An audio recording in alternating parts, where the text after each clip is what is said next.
It's the most anticipated day of the year, and two teams who are no stranger to the big dance get set to tango here in the CMAX Premier League Grand Final at Softball SA at West Beach on beautiful Ghana land. Good evening, good afternoon, good morning to wherever you are joining us around the world. Two star-studded teams going head-to-head for all of the glory in this state's premier competition. My name is Eric Ballnar, and I am joined by a star-studded commentary team bringing you all the action. We'll start things off with Softball SA Chief and the longest-serving state men's captain, or state men's player, James Harris. James, great day here. Can't wait. The teams are just getting announced now. Cannot wait.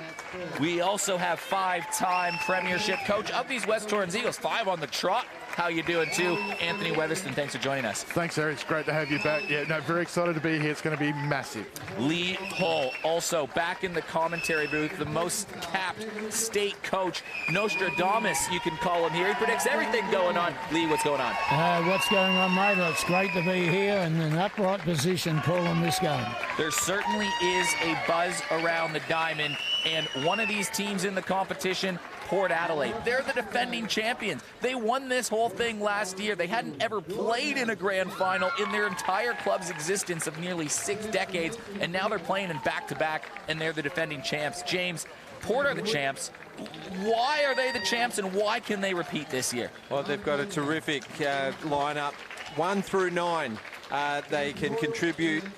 Defensively, they're sound off the back of Yo Grauer. Jess Golden's been a huge addition this year, a United States collegiate player. She's played in Germany as well. But, you know, they're also coached really well as well. Ben Lucas has a master's degree in high performance. He ran our Dragons program for a few years as well. The guy is just bred to be a championship winning coach. It's been fun watching Yo Grauer throughout the years, hasn't it? And Lee, I know you're a big Yo Grauer fan. She's won some big games. I know you're looking front and center at someone like Yo Grauer. Yes, I certainly am. I'm really looking tonight, Eric and boys, about the batteries for both teams.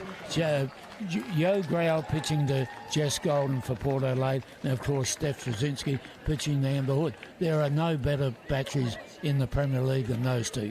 Yo Grauer, an unbelievable talent and a complete warrior on there. She's going to have her hands full with another talented lineup, and they're going against a West Torrens team that has been so close but no cigar as of yet. They've lost 3 of the last 4 grand finals that have been played. There was no final series in one of the COVID years. They've been arguably the best minor round team over the last 5-6 years. It's been a similar core, but they haven't figured out how to win that big game.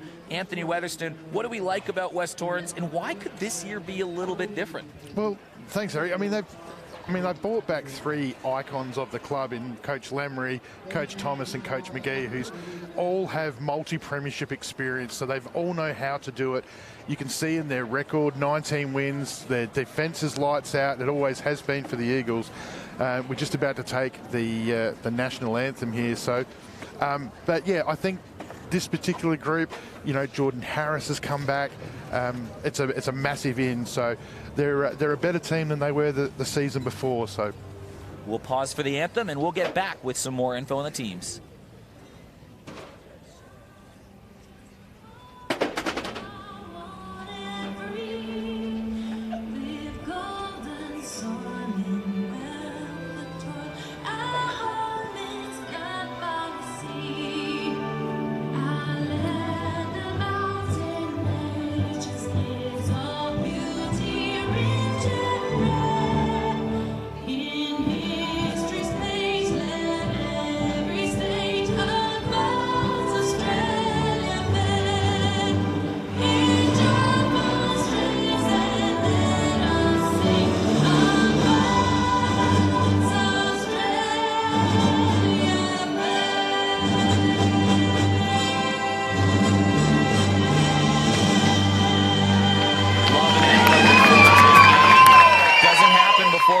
In the CMAX Premier League, but when an anthem's playing, you know it's a big deal, and you can feel the buzz around the ballpark, can't you? Yeah, it's electric, isn't it? Yeah, the hair stand up on the back of your neck, and you look around at the players and, you know, you can tell that they're all dialed in. They've got that steely look in their eyes. And we're looking at the Port Adelaide dugout, well, we were, and it's all smiles. So they look nice and relaxed and ready to go for this year's grand final. It's, well, it's the biggest date on our calendar for a reason, and yeah, huge day. Nice and relaxed is a good way to describe probably both the teams, to be honest. And two central figures, well, it's Yo Grauer, of course, from Port Adelaide, and Lana Kaesler, one of the leaders of West Torrens. We had a chance to catch up with them before the game and see what they thought of themselves and the opposition.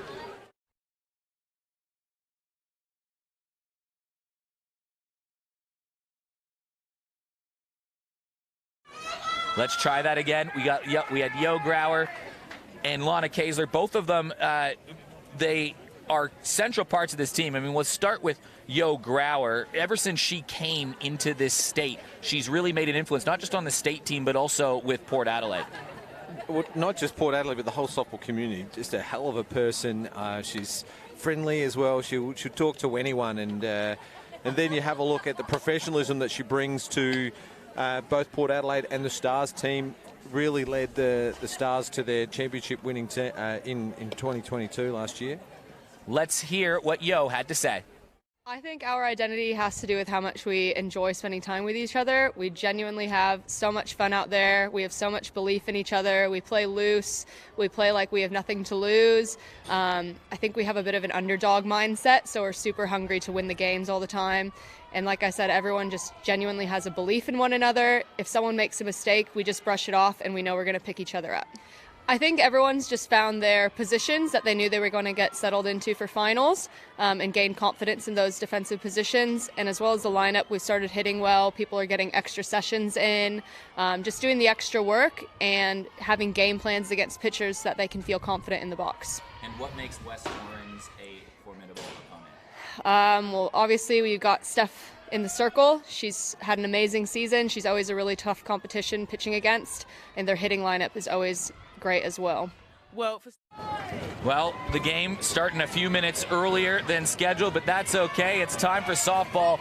Calling the balls and strikes to start this game is James Harris. James, take it away. Steph Trzynski to pitch to Jess Golden for the opening pitch of the 2022-23 CMAX Premier League Grand Final. And away we go. And two talented teams. Defense has been a calling card of West Torrens. Lee Hull, let's take a look around the diamonds in this West Torrens lineup.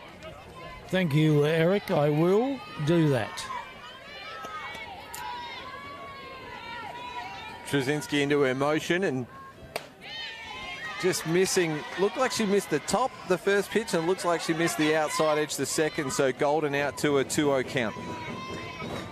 We'll get to those lineups in between batters. I mean,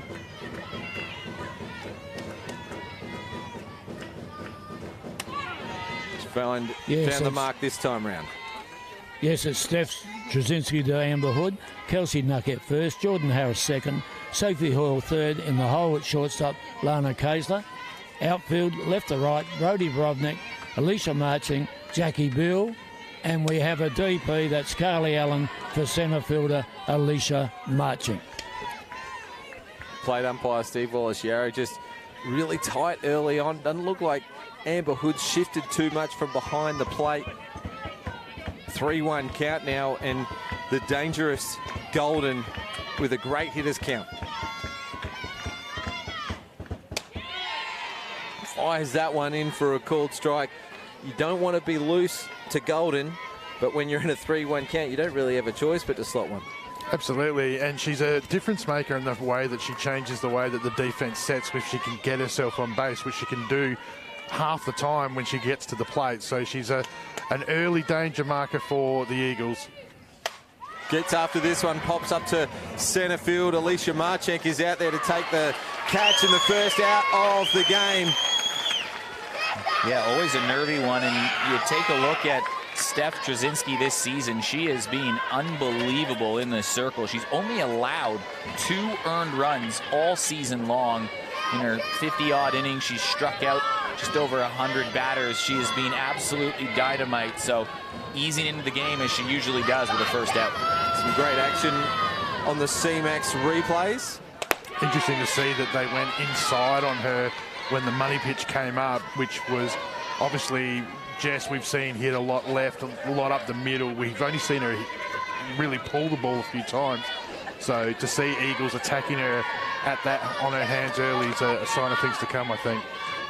This is Gemma Letton, ground ball to shortstop. Lana Kaiser fires it across to Nucky for the second out. So a couple of quick outs for the West Torrens Eagles. I mean, the pitcher's best friend is the field, and for the last few years, West Torrens defense has been as consistent and as good as anybody. And I mean, those are the plays you have to make. You've seen in past, not necessarily Lana Kaiser in particular, but players, you know, maybe bobble those plays a little bit. When these offenses are so good, you can't really afford to give anything more than what you normally would. Good, clean defense. A couple of plays that will no doubt settle the West Torrens infield. Steph Drzezinski and Yo Grau going head-to-head now in this battle, but on paper, two of the four pitchers to pitch over 100 strikeouts in this competition. Not sure we're going to see many strikeouts tonight. Not that there won't be any, of course, as Grauer swings and misses at that one. Yeah, good mix by Steph already early in what she's done there. She's been able to engineer a ground out for Letton, a fly out for Golden. So Grauer, though, a bit of a talisman for the Magpies.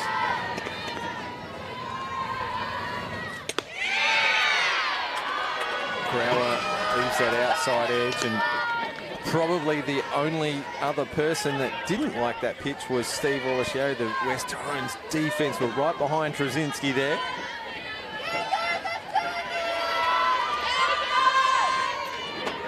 Such a heavyweight battle between these two stars of the game. Again going for that outside edge, and Drzezinski just gave that curveball a little bit extra and maybe even tripped over a little bit as she just does some gardening there just in front of the landing spot. These two are longtime college players as well and played at the highest level of college softball you can play. Well, that one was up and out of the zone. Yo Grau's got the first hit of the game. Drills it up the middle. And with two out, we'll see courtesy runner Johanna Grau come out. Zoe Thompson will come in. And we have a look at the CMAX replay. It was up and out of the zone.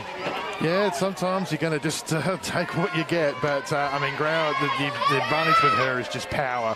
I mean, Drzezinski's throwing the ball at 100 Ks an hour. But when you've got an eye on the power that Grau has. No, and you want power. How about Jess Maslin, who's up to bat right now? Absolutely. Big swing from Jess Maslin. Now, the stats that we've got tonight include the minor round and the final series. Yo Grauer with that single. She was hitting 462 in the year. Jess Maslin, 485 in the minor round. She was at 500. And Maslin, we say it every year, you know, she's got a powerful bat. We see them put over the fence, but this year in particular, she seems to even have that bat speed up just a little bit. I know she's at the facility here working out, whether it be for baseball or softball, almost every day, and high performance academies. Like, she's working harder at her craft almost than ever before. And you're seeing the results. Hit by pitch. Just went hard inside on the batter, and both pitcher and catcher seem to be appealing it a little bit. Did it hit front elbow? Was she leaning over the plate? But it looks like Maslin's shaking the back arm. Interesting to see how something has developed sort of out of nothing, right? The first two were down. Grauer was behind 0-2. Now it's runners on first and second, and Charlize Callahan, an incredibly dangerous at bat. Yeah, 221 for the season, but won the player of the final last year with some key hits in the game. She likes to hit the ball on the left-hand side. So interesting thing there, just noticing when that pitch got hit. Drzezinski actually, you could just see in her face, she audibly spoke, obviously upset about it. Normally Steph's rock solid. You normally don't see any change in her at all. And already seen a little bit of emotion there. Well, Callahan last year, it was off Steph Drzezinski. She had that decisive blow, and she just belted a ball kind of in the gap between left and center field, rolls to the wall. Port Adelaide scored their key runs to win that game. So Charlize Callahan, she may be young, her stats probably aren't where she wants them to be this year, but she won't be fazed by this moment at all. No, she's a key player, and she's also one that works hard on her craft. Ground ball. Trzynski can grab it, and at full stretch, Kelsey Nucky completes the play, so West Torrens get out of it. But Port Adelaide shake some nerves off early, get a single, a hit by pitch, couple of early base runners. We'll get to the lineups in a second. You heard from Yo Grauer before the game. Here is what Lana Kaesler had to say about the West Torrens Eagles before the print. Hi to Eric's mum. We love Eric. He's not coming home. But West Torrens, what makes us a good team, we like to have fun. I think that's what gets us through seasons. This year we've really focused on the mental side of the game, and we have fun. We're a family club, so we stick together and we do it for each other. I think it's probably the easiest thing to say that our bats need to be firing tonight. In the past, we've always, relied on our defence to get us through, but Port are a good team, and we've really got to keep the bats firing and make some good contact tonight. They're a good hitting side, but you can't go past Yo Grauer in the middle. She's a force to be reckoned with. I've been on her team before, and I know that she's an absolute workhorse, so she's probably the biggest part to get past. And their catcher this year, Jess Golden's had an absolute stellar year with the bat, so they're two people that we're hoping to shut down Certainly tonight. Interesting to hear all in one breath that Lana thinks the difference of this year's team is the batting. She thinks the batting lineup is a little bit more dangerous than it has been before, but also said Yo Grauer and Jess Golden, this battery combination is going to be lethal, and it is a good batting lineup. Yo Grauer, some stellar numbers, the batting average against of under 200, but it's a solid West Torrens batting lineup, 1 to 9. Defense going to be tested for Port Adelaide. Lee, let's take a look around the grounds for the Port Adelaide Magpies. Thank you, Eric. As Johanna Grauer pitching the Jess Golden. First base, Georgia Burr. Second base, Jess Nevers. And at third, Charlize Callahan. In the hole at shortstop, Taylor Chillingworth. Left field is Jess Maslin. Gemma Letton pulls up at centre field, and Taylor Oates is right field. They also have a DP. It's Bianca Ramsey batting for the first base player, Georgia Burr. Grauer, as cool as they come. She's won a couple championships all in the last 12 months. One of them was with Port Adelaide last year, winning their first premiership. The next one was with the SA Stars. She is not a stranger to the big game. Jordan Harris will lead things off, and the batting attack underway for West Torrens. Jordy Harris, in addition to, well, she's been part of the West Torrens core for a while, but wasn't on this team last year, and going to make a big difference, you'd figure, in the lineup for this championship game. Nearly the hardest one, too, to get past. I mean, that's why they are where they are in the league. She lays down a bunt. She can do it. She's speedy, but Grauer well fielded. Having to get over there quickly to step on the bag is Jess Neves. I love the fact, though, I mean, you know, Jordan, she fulfills a variety of roles, as we see here on the CMAX replay, trying to catch first and third unawares, and she did that. But Yo Grauer, always the athlete, was able to get in there and cut it down.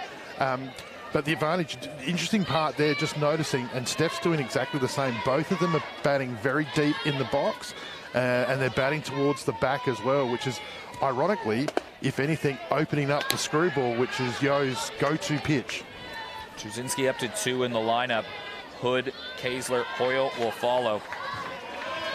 We saw Grauer's numbers before, 80 innings, 122 strikeouts. 10 innings head-to-head against West Torrens this season, 9 strikeouts. Swing and a miss on Steph Trzynski, who is the reigning calf coral medalist. The winner of the calf coral for this season will be announced a little later on this evening. But Steph Trzynski has won the last, not one, but 2. Grauer won the one before that. Trzynski fouls one straight back. Trzynski already with some important hardware this year. She was the pitcher of the tournament at the Gillies Shield, which is the Open Women's Championship, and that was a star-studded cast of talent around the country. And they said, Steph, you're the best in that tournament. So last at bat in a meaningful game was a shot up the middle that put West Torrens into the grand final and a walk-off. And a swing and a miss. Grauer with her first strikeout of the game on a pitch down low. I mean, there's a bit of the MO with Steph, though, the type of hitter that she is. I mean, she's so explosive and powerful. But, you know, when you're an explosive power hitter, you're susceptible to changes of pace. So that's the type of thing that can happen to a hitter like that. This is the one that's the important one. Amber Hood, the batter, and arguably the best feel for the strike zone maybe in the competition. Best eye in the zone, on base versus Yo at 8-18, which is insane. The batting against Port Adelaide. Against Port Adelaide. Well, Yo plays for Port. So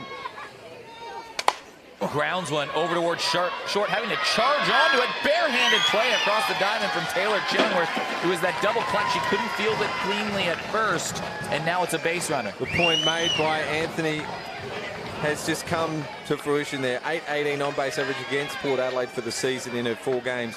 Taylor Chillingworth, we've seen that a lot in this CMAX final series. She comes in, she charges the ball, she backs herself to throw it on the run, but on this occasion, it just fumbled. Unusual for Amber, too, to be that early in the count, which might be a bit of a mindset change. She normally sits 5 or 6 into a count, so... Lana Kaesler, as Hood gets a bit of a jump off that pitch. This is going to be awesome. I mean, Jess Golden lights out behind the plate in regards to her ability to throw runners out. Sorry, not Hood. It's Jordan Harris that's in there as we speed up with 2 outs, and Jordan Harris can fly. You've got genuine speed versus the best arm in the league. And there goes Harris. Harris trying to slide in there. It's a good throw, and she's out. What a throw from Jess Golden. Speed versus arm in arm 1, round 1. What a throw. This will look pretty on the CMAX replay. Inside pitch as well. It's hard to get a throw off as a catcher. You take it on the inside. Chillingworth had to throw that arm behind for the tag. Be good to have a look at another view. Here's going to be a good view. Blocking the base very well. Harris tried to get around the outside. Bang, bang play, but, I mean, that's West Torrens asking the question early. Fast runner versus the best arm. Very, very close. So... You don't mind that either, because it just means Lana Kaesler is going to lead off the next inning. It was with 2 outs. It was a good gamble. You could put someone in scoring position with speed, but this will show right here. Wow. Yeah, you reckon just might have got around. I reckon. Lee with some CMAX super special comments. Lee Hull 1 inning into it, and already we've seen a few different things from the teams. Well, plenty of action, isn't it? And a couple of errors, 1 from each team, and it may be that could decide this match, really, the amount of people that don't make errors, you know, because it's going to be hard to get some shots. Although Jess Golden started with a long ball. That was flat, it's going to the fence. Is it one of those things that both these teams can beat you with the bat anyway, so don't give them any more ammunition by putting one? That's right, that's right. Taylor Chillingworth leading things off for Port Adelaide. 6 hitter in the lineup for the Magpies. Goes early in the count, swing and a miss for strike 1. Hit a 240-foot bomb into the dog club on Wednesday night in the prelim final. Solo shot late in the game. She's going to be a handy college player. It's going to be even scarier. Check swing, and Trzynski comes to get it, underhands it to Nucky for the second out. So cheap out for the Eagles for the first of the second inning. 7-8-9 coming up here for Port Adelaide. Taylor Oates, Bianca Ramsey, followed by Jess Neves. I mean, certainly the statistics indicate that those top 5 and 6 of Port Adelaide are very strong. These are very capable players down in the bottom 3 here. That's where I'm looking for Port Adelaide. They're going to need a couple base runners from the bottom of their lineup to set up Jess Golden. If they can't do that, they're going to struggle to manufacture anything against Steph Trzynski. Yeah, spot on. Absolutely, 100%. It's interesting, though, the first 2 batters in Port's first innings go down, and then they put a couple on behind it for an 8 innings, which is important because you don't want these innings to turn over quickly. You want to settle in, take some pitches, find your pitch and go with. Right, and Socrates said if 7-8-9 get it done, that's how games are won. It's a method that's age-old as time. Well, you don't want to take your foot off the gas against the bottom 3 for either of these lineups, as Oates gets behind the count 0-2, has to protect the zone and fouls one off. She's turned out to be a really handy player for this Port Adelaide team. Young player too, I thought. So, but she has one of those players that has filled in that role beautifully this year in the absence of some of the others. Jess Nevis and Taylor Oates are the two most senior Port Adelaide people. They've been at the club for a while. You certainly have. Were they around when you were coaching, Leho? Both of them were. Both of them were playing outfield then. Taylor Oates, a handy 280 hitter for the season for the Magpies, and a bunch of RBIs to go with it as well. So she fouls this one off. Yeah, so making my point clear, you start to take your foot off the accelerator with batters 7, 8, 9 or middle order, whatever. Players like Taylor Oates are going to make you pay. Interesting point with Yo was that she threw 100 plus pitches on Wednesday night. Those bottom 4 or 5 hitters, she had to throw a lot against Sturt. So gets bat on ball. Trzynski will do the fielding. And for the third batter in a row, she's done just that. I mean, that was a good battle. She was behind 0-2. She fouled a couple away, and it's sort of that age-old adage, from little things, big things grow. And the more pitches you can work Steph Trzynski, maybe later in the game it can force a change to someone that's not Steph Trzynski. She might go the whole distance, we don't know. But the longer you have those at-bats, the more pitches you throw, that has a little bit of an on-flow effect. Absolutely it does. And it's funny, Taylor Chillingworth goes out to a check swing, and then Oates doesn't follow through with her swing, which means that Amber getting a great mix of pace at the plate where the Port hitters just can't settle into a rhythm at the stage.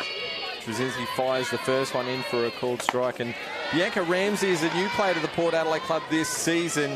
Had to take some time off due to an injury. Played the first part of the season, played the back half of the season, and playing the designated player role tonight.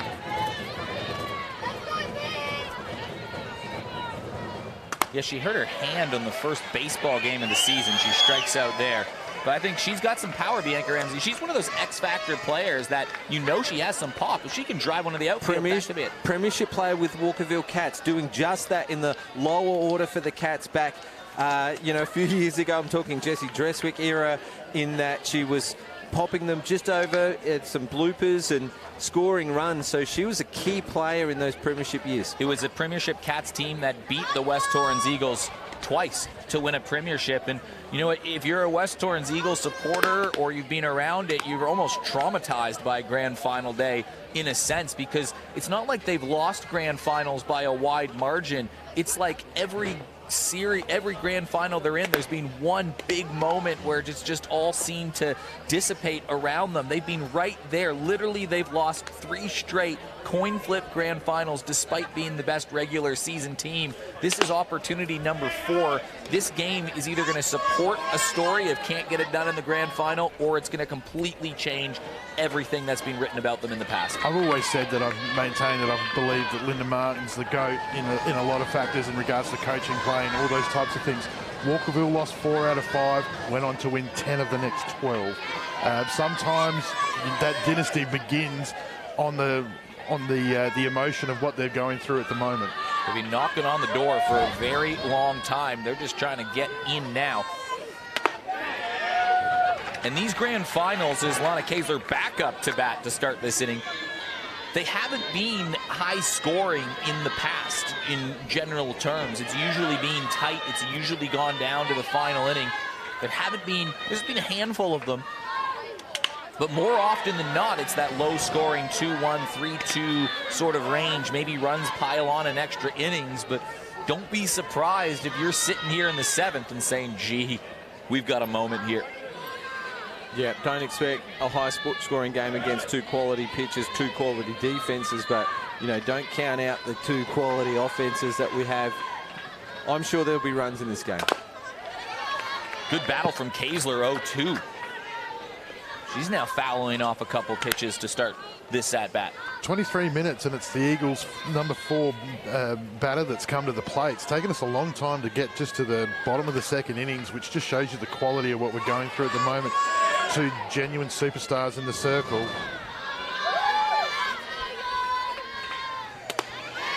Just going back to scores between these two teams, they're head-to-head, a 3-1 in favour of West Torrens this season. The first game was the opening round, where West Torrens defeated a Yo Grauer-led Port Adelaide 5-4.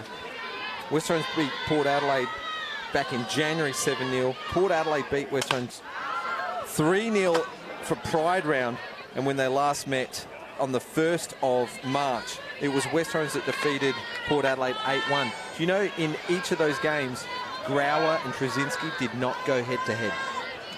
But they've both pitched in 2 games each. Well, it's best on best right now. Grand final day. Interesting, the right field, Taylor Oates, quite shallow for a power hitter such as this.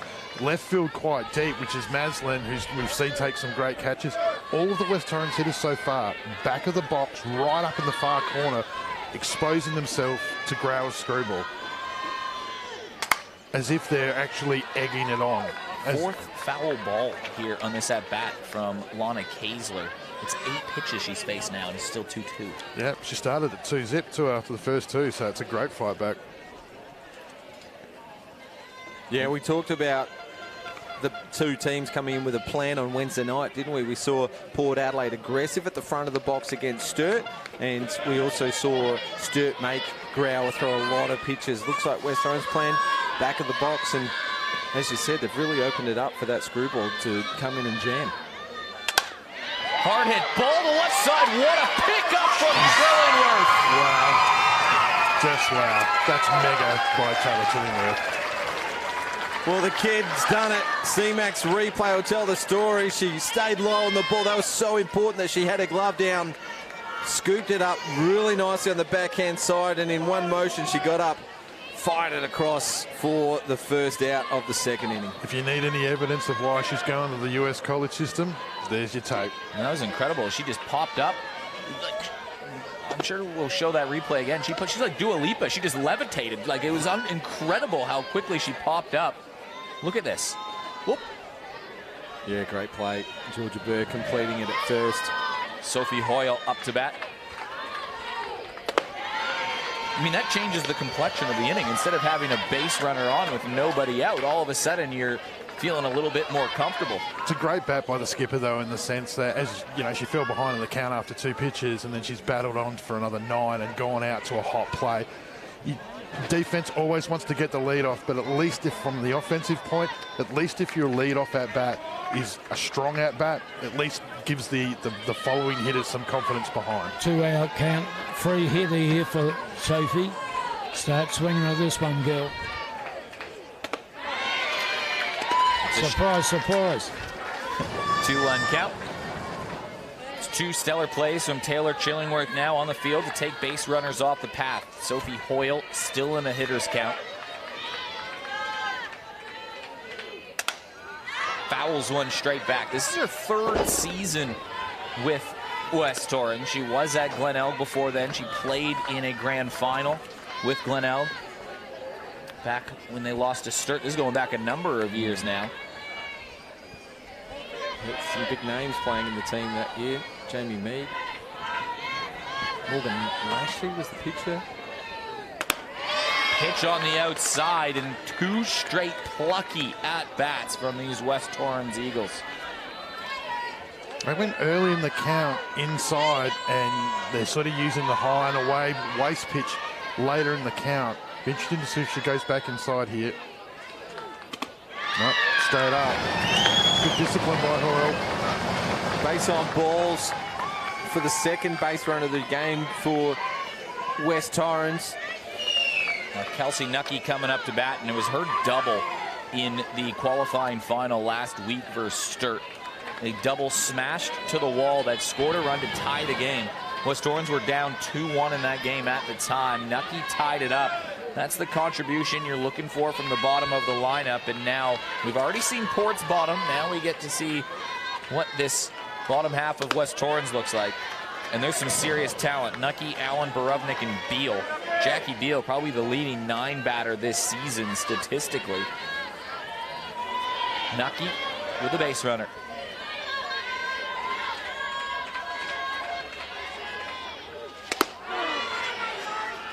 They're taking a lot versus Yo Grauer right now, the Eagles. Yeah, whereas in the first inning, they were quite aggressive. I think Harris in the second pitch, Trzynski struck out, and then Amber Hood went early in the count as well. So this inning, they're taking a few. Nucky, one of 4 past Rookie of the Years playing in this grand final game. That's big. A few college imports, some local talent that's come through the system. Nucky, one of them. It was a number of years ago she won that Rookie of the Year, but still goes to show when you win that award, you usually has some substance behind it. I think this is her 10th Premier League season. So 10 years ago she won that award. Callahan's won it. Trzynski won it. 2-2 count. Swing and a miss at a pitch upstairs. Swings through it, 2 out. Interesting, I was thinking just before with Kelsey coming to the plate, Sophie on base, it's 1 out, whether or not there was an opportunity to play short, because Carly Allen, she's an 120-point better hitter when she's got a runner in scoring position. She just bats, runs in. She's been to a finals before, so interesting that they just let her go. Early days, though. That had some steam on it. And the first West Torrens batter, not up the front of at the back of the box, yeah. Right up the front.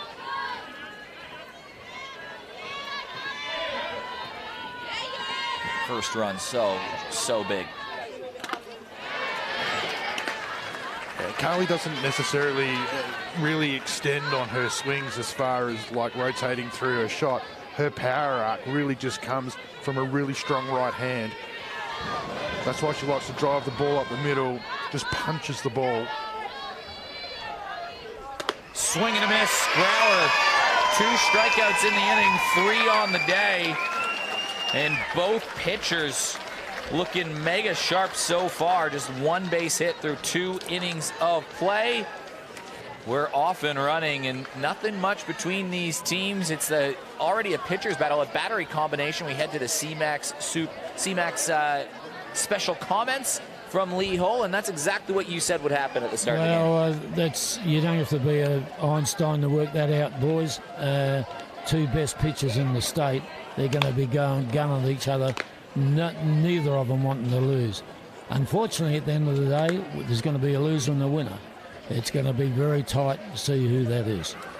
And if you want to help advance tomorrow's healthcare and get paid for your time, log on to cmax.com.au. We thank CMAX for their support throughout the 2022-23 season, the CMAX Premier League. Well, both teams will go back around to the top of the order this inning. So everyone, by the completion of this inning, would have seen. Yeah, interesting thing with Grau, just through the last 3 batters there, 2 strikeouts and a walk, was that she went up every time it was the pitch mattered. It was going to decide the count. She went up, and Hoyle stayed off of it. The other 2 swung at it. So interesting that that's the pitch that they're using. Here's the one change from the Port Adelaide starting lineup from Wednesday night's win in the preliminary final, and that's Jess Neves. She was on her 6th bed during the week and has made her way out to play tonight, starting at 2nd.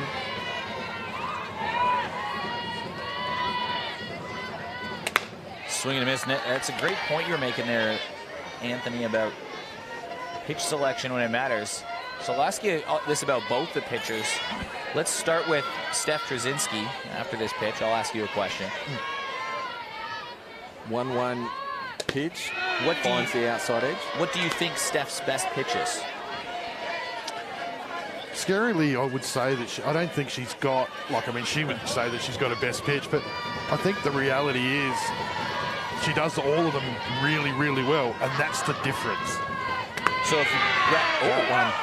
A low rise, it freezes the batter. And again, I was just looking then, like Jordan Harris was playing a touch deeper, Marshank was playing inside of second base, and Bill came down and went to the right.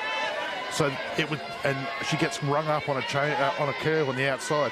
So you definitely sense that there was a plan in place to push her to the right side. This is the at-bat that we want to see. Jess Golden flew out to Marshank in as the game's original leadoff. She got into a really good hitters count, 3-1. Starts off this at-bat, 1 ball. So Trzynski careful so far with Golden.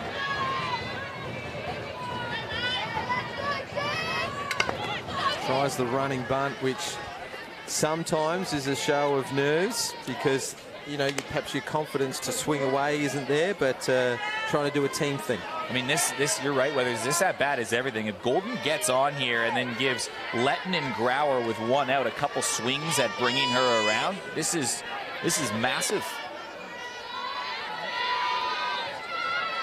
1-1 count now. Hood goes to the outside edge, and Golden has stayed off that down and away all night long so far. She has shown that some of her better hits and bigger hits, particularly against West Torrens, have been up and away as well. So that seems to be her wheelhouse. When she can clear her hands, that's when she's at her dangerous. Well, she does try to drive it opposite field. Brody Borovnik doesn't quite get to the fall of the ball out at left field, and it's a long strike, and it'll be a 2-2 count. So 2-2 count, Jess Golden up there. I mean, if it gets to full, I mean, what will Steph's best pitch be? We led into that question before. What pitch does she think is her best that she's going to go to? Or we're going to find out now. Oh, I think we're going to find out. I mean, a breaking ball back in, so a curve in on Jess now, trying to jam her up.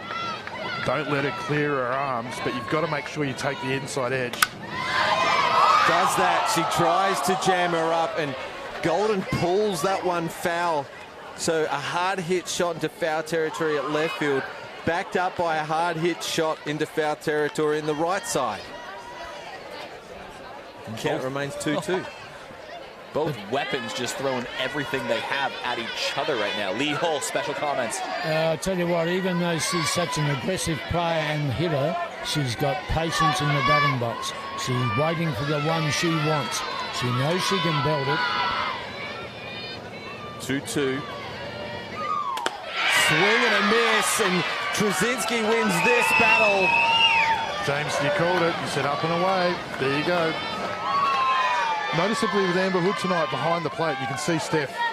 That's a really important bat. That's going to do her confidence the world of good.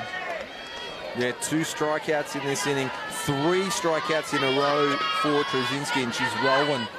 Gemma Letton comes to the plate and swings first pitch. It's a pop-up to the right side. Jordan Harris at second base. Calls out Nucky to take the catch, and that's the 3rd out. So a couple of big strikeouts, and then a first pitch fly ball to retire the Magpies' 3rd inning. And Eagles are going to roll into their offense now on the back of that momentum. So that's huge. And they're going to be coming through to the top of their line. Harris will be the 3rd batter in this lineup. Yeah, similar to what Port Adelaide just where you got Borovnik and Beal coming up to bat right now. If just one of them can get on, all of a sudden we're set. Now, look down the first base line right now. Coaching staff already having a conversation with the West Torrens Eagles right in front of their dugout. They were all in a big circle. Yep. What do you think they were chatting about here? Well, Coach Lamry there, you saw the hand go up and the finger go up there. Just to see here on the CMAX replay, great catch by Harris. That's Coach Lamry saying, right, we've got Golden, we've got Letton, we've come back through the top of their line. Right, we're going to come back to the top of our line. You've seen her once. Now, game on. Time to push. Don't wait to the end. Make your moment now. If one of Borovnik or Beal can get on, that. Beal's been crazy all season. She's like always been Lee's favourite number 9 for good reason, because she can do multiple different things at the plate. Yes, Anthony, touching on that, she just gives you a different option in the batting lineup. The West Torrens have a lot of long, big hitting batters, and you need something to complement them. Jackie Beal does that.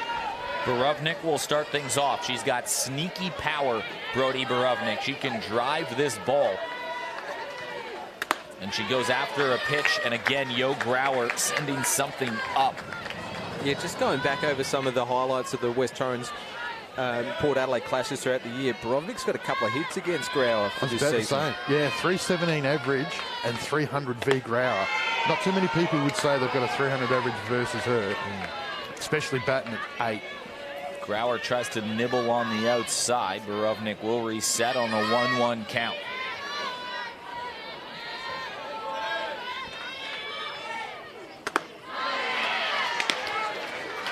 Keep your head still. Just lifting there. Got to try and simplify the process at this point. Grauer struck out her last 2 batters. She's looking for her 3rd in a row. She's got Borovnik on the 1-2 count. And Borovnik chops one over towards net as she makes the play. 1 down. Yet to see a leadoff batter find their way on the base paths in that game. You got to wonder if when that happens, that's the moment when the team strikes. You see so many people here on the CMAX replay. We just see Brody just flying out to Jess there. On 2 strikes, they'll make an adjustment. Brody didn't make any obvious physical adjustment that you could see, but her bat head changed when she swung through that pitch, made contact. At least forced the field to come up with something. Jackie Beal showing a little bit of a different option. A week ago against Sturt, the Sturt defense were right on the end of Beal's bat. Port Adelaide playing back a little bit. Swing and a miss. Beal with a first strike to her name. 1-1 count. And as I say that, the pivots come inside the line. Well, Callahan's gone towards the line, whereas before she was fielding right out. Chops it over towards 3rd. Callahan clutches and fires. And just like that last half inning we saw when Golden was retired, that changes the complexion of this at-bat with Jordan Harris. Well, good news here is that Jordan, she tried the running bunt in her first at-bat, so this time 2 out, nobody on. She's going to go through the count. She's going to find her pitch. So we're going to get a real good look at one of the Eagles' best hitters versus the poor pitcher here. So this will be some great intel here going later into the game.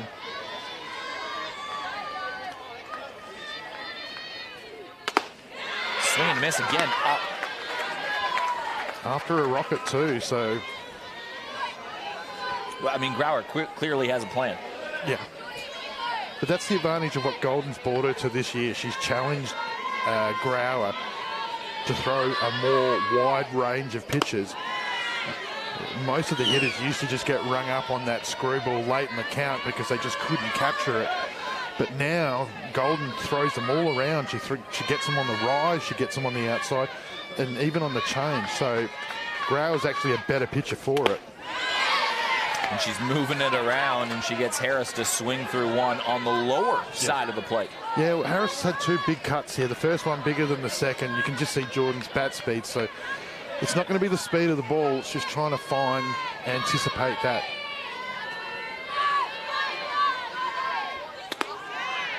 Interesting. It's just coming off that pace there. Golden doesn't move behind the plate. There's no, you gather no intel whether or not she's going inside, outside, or anything like that. You see lots of pitches like Tonkin and Hood. They move around in the plate. She's just in the same spot all the time. Pitch up high. Harris holds her nerve. Well, if she gets to 3-2, it'll be interesting to see what happens, because the expectation would be if you go on the last 3 or 4 hitters, she's gone up in the zone. Full count coming to Jordan Harris. It's a walk and a speedy base runner. Yeah, interesting to see that the payoff pitch was trying to get her down and in. Well, last time there was 2 outs and a runner on, Harris was on first base. She was a courtesy runner at the time. She tried to steal second. You just about nearly do it again, to be bluntly honest, because Harris was either safe or very unlucky in the first one. So, because Harris has got wheels, so... It took a phenomenal throw, a phenomenal take, and a phenomenal tag. 3 phenomenal things had to happen in a row to get her out. I'd wager that wouldn't happen again. Yeah, Golden's got a special arm, though. Trzynski to opposite field. Taylor Oates having a look in foul territory. That one escaped. Harris did get a good jump over at first. It's a 1-1 count. Is this the count you try to jump on? Well, we used to have a signal called run and hit, which used to be the opposite of hit and run. Basically, what you were saying was, hey, the runner's going, and you as the responsibility for the hitter, you're either, it's not just about taking the strike, but you got to get the ball on the ground. Popped over towards third, and a great take over by... Ball call. Yeah. Still a great take. Yeah, but now at this particular point, the deeper this count goes with Steph in it, you'll see Harris just keep jumping here. Just keep putting pressure on that field. Just don't let the Magpies settle. Don't let Golden forget that she's there. Because, you know, if Steph comes back in the top of the bottom of the third as a lead-off, she's got wheels herself. Trzynski on the 1-2 count. Runner on first. Swing and a miss. Grauer gets strikeout number 4 of the day, and she's kept it clean through 3 innings. CMAX Super Special, or CMAX Super Special comments from Lee Holt. Lee, what do you got? Well, that was an outstanding pitch, that last one, wasn't it? Committed, Steph. Big puller of the ball, Steph. What she didn't want was something away or an off-pace pitch. She got something away and couldn't reach it. Just CMAX clinical research will do, Eric, and if you want to help. Well, no, they were super comments. Yeah, they are super comments, but thanks to CMAX. And if you want to help advance tomorrow's healthcare and get paid for your time, log on to cmax.com.au. Well, this is a key part of the lineup for me coming up. I know we're kind of sounding like a broken record, but you got Grauer, Maslin, Callahan. If you can get through these 3 batters from a West Torrens perspective and you're down through the 4th inning, you've already faced the heart of the order twice. They haven't done you any damage. All of a sudden, you're not going to have to face them potentially until late in the game in the 6th or the 7th. Yep. This might just completely launch West Torrens forward if they can avoid a spot through this middle part of the game. I don't know what the first pitch strike count would be at the moment, but it's high. You can see both pitches are attacking hitters. Not really a lot of at-bats going deep into count. There's been a couple of occasions, but you're absolutely right, Eric. This is going to be second time round, though. That's the interesting thing. Traditionally, it's the 3rd time round when hitters really start to take the advantage of the pitches. Grauer, the only hit of the game, fouls this one off, just jammed a little. The the Port Adelaide batters are 0 for 9 combined, unless your name is Yo Grauer and Jess Maslin, who are due up back-to-back, and they're 1 for 1 with a single and a hit by pitch. Yeah, Letton was none for 3 Wednesday night before hitting a triple, and Golden got a walk before she went 3 for 3 with extra base hits on all of her hits after the first. Didn't want a piece of that one low and outside, and she was happy to take that one and go 0-2, backs herself.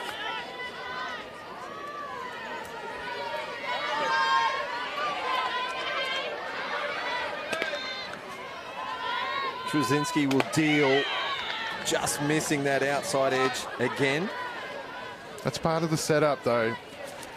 She just keep putting the same pitch there a couple of times, just asking the question of Yo.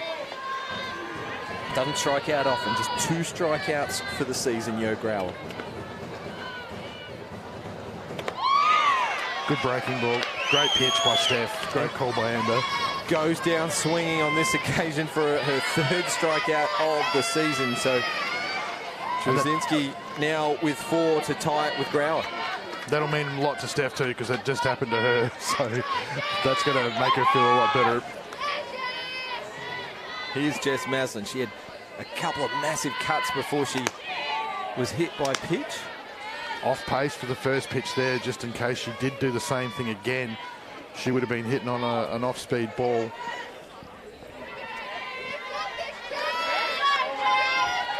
Which I'd say is good calling from the catcher to mix it up.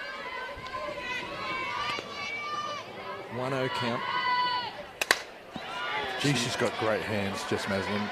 It's not out of the question she goes deep. Oh, absolutely. And when somebody's throwing at 100K as good as Steph Trzynski, she's not throwing, her waist pitches aren't that far off the edge. That's why she's so dangerous. She's a CAFCON medalist. She's been a state representative. She was in junior Aussie squads. Ground ball to third. Sophie Hoyle really takes her time to get rid of that. And Maslin made quick work of it to get up the first. She's pumped. Wow. Wow. Just took it too casually for mine. As it gets over the head of Nucky, it flipped the glove. Let's have a look at the CMAX replay. Got to play clean. Got to play clean in these moments, because There might only be one run in this game, the way it's going right now. The number to win might literally be one, and now it's a free base instead of 2 outs and nobody on. Now it's 2 dangerous batters that have held their nerve in big situations before with a runner in scoring position. Callahan aggressively gets after that first pitch. Well, you would say that a single to the outfield, Maslin may go. We saw it get held up late in the game as we have a look at another look on the CMAX replay of that throw. And Maslin making it away to second, but she is a quite aggressive player, whether it's swinging the bat, throwing the ball. She made that important play in the grand final last year at left field. And we talk of moments, Eric. So will Maslin be the player? I mean, Callahan had a big moment in the last grand final, and here she is once again with a runner in scoring position.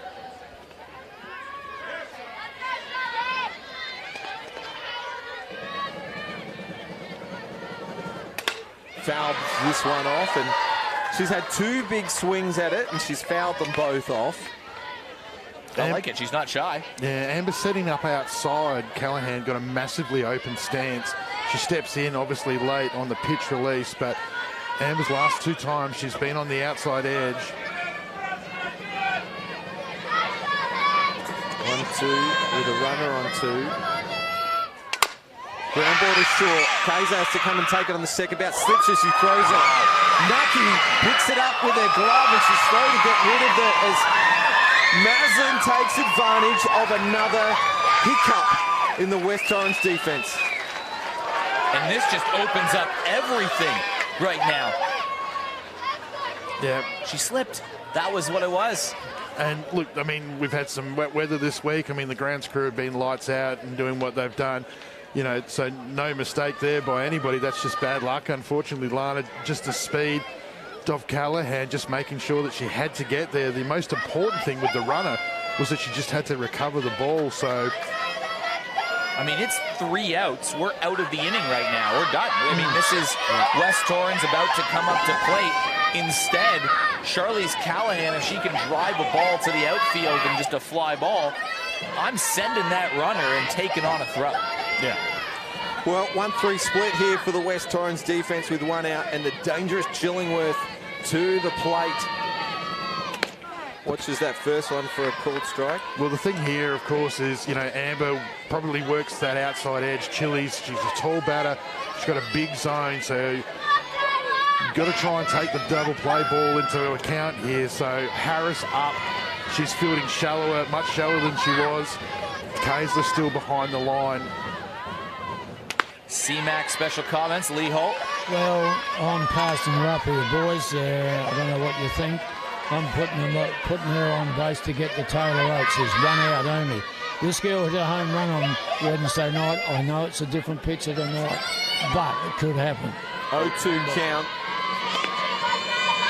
CMAX expert comments from Lee Hull. Swing and a miss. didn't. So strikeout, swinging on 3 pitches for Chillingworth. So that is 2 out. The runners remain at 1 and 3. Yeah, you'd think in hindsight, you know, one of the things is we're all expecting her to hit long, but Chili's athletic, it's 1-3, she's tall, I mean, she can work the top of the zone, maybe play short, put the ball into play, create chaos, and you've got runners running everywhere and have Maslin come in on the squeeze. Jams her, and Trzynski will take a catch and get her team out of a jam. 2 strikeouts and a pop-up back to the pitcher, and she does the work herself as West Torrens might go into the dugout now, just having a thought just about the fielding, which might put them off their thoughts about batting. Back over to CMAX expert comments with Lee Hull. Well, I think with the situation with the couple on base, that I wouldn't be going for the first pitch, I can tell you that. Yeah, you're right, Lee, and we've said that so many times, you know. I mean, Trzynski at this particular point hasn't really been taken too deep into counts. So just put more pressure back on the defense. You know, we know the scouting report on Steph. We know that she was going to attack you with her best pitch straight up off the bat. And if you're good enough to hit that away you go. But the reason that a lot of people don't hit that first pitch is because they're not good enough to hit that first pitch. It's that good. Then once she's ahead in the count, then Trzynski plays around, and that's where the battle becomes. So, you know, you just have to sometimes accept the fact that you're going to have to fight from a dangerous position, and that might be on a 2-2 count. Well, I mean, Trzynski's batter's average against is 0.97. There's not even a 1 to start that, which would have been sensational in itself if it was below 200. Hits are far and few between versus Trzynski. Yo Grauer, meanwhile, she hasn't allowed a hit yet in this game. There's been an error that someone's reached on in 2 walks. Those are the 2 base runners, but there has been an inning for West Torrens, and a very tricky leadoff batter in Amber Hood starts things off here in the bottom of the 4th. Yeah, it's really important here. Amber went early in the last count, second pitch, so it'll be interesting to see how deep she takes this count. Eagles need a base runner with the Kaysler and Hoyle to follow. Hit up the middle, and Amber Hood delivers just that. And for the first time of the ball game, there's a leadoff runner aboard. 7.14 average versus Grauer. It's insane. It is insane. Yeah, and it was an 8.18 on-base average against Port Adelaide for the season. Add another 2 from 2 for that tonight, and it climbs again. Yeah. Now, Coach Lamry gets her real first question here. None out. You've got speed on the bases. Golden has a look. They've had 4 base runners in the game so far. Port Adelaide had. They've left 4 runners on in total. They had chances with 2 on in the first and 2 on in the 4th. They're 0 for 3 in those moments during the game. This is the first real threatening opportunity, just given that it's a leadoff base runner with speed and the middle of the lineup in Lana Kaysler and Hoyle up. Let's see if Kaysler can drive something. And again, just doinks off the bat, and it's 0-2. Great mix there. You can see Kaysler. I mean, the one thing that a coach doesn't want to see is a ball popped up on the first pitch of a bunt. Second pitch, you could see that she was bringing her hands back. She was going to try and drag the field in and slap the ball, but Golden took her up again and went high in the zone, and well executed by Grauer. Kaysler had to check the swing because she couldn't put it in the air. Kaysler just fights to stay alive in her first at-bat. Exactly this. She fell behind 0-2, fouled a few away, worked it to a 2-2 count, and ended up being an 8-pitch at-bat. She was sat down on a fantastic play from Taylor Chillingworth at short. So this 0-2 count doesn't mean too much when it's Lana Kaysler in the batter's box. Yeah, she can hit. Kaysler can hit on the up really, really well. She's going to probably get an up pitch. Kaysler again towards Chillingworth. This time it gets through. Hood holds up at second. It's 2 runners on and no outs. Back-to-back hits for the Eagles. Let's have a look at Kaysler. She drives it up the middle and just out of reach of Chillingworth. Letton keeps him at bay. Lana Kaysler, do not forget, she started the season 0 for 10. She finished the season 375, I think. And she has got on again this time against the cream. Hoyle's got to be at the top of the zone for this bunt. She lays it down. Runners advance. Grauer gets the batter out, but the lead runners advance to second and third. You could see the emotion there from Coach McGee on first base. It was so important that that bunt got executed the way that it did. A simple skill, really hard to do, especially against the elite. Now Coach Lamry gets what she wants.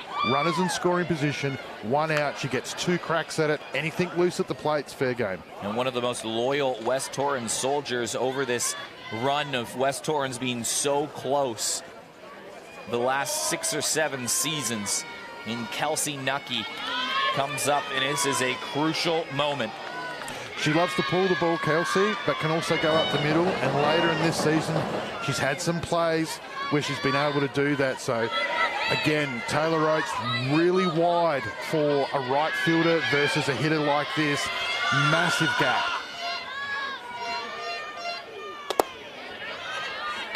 Nucky stays off the pitch, fighting down low. It's a 1-0 count.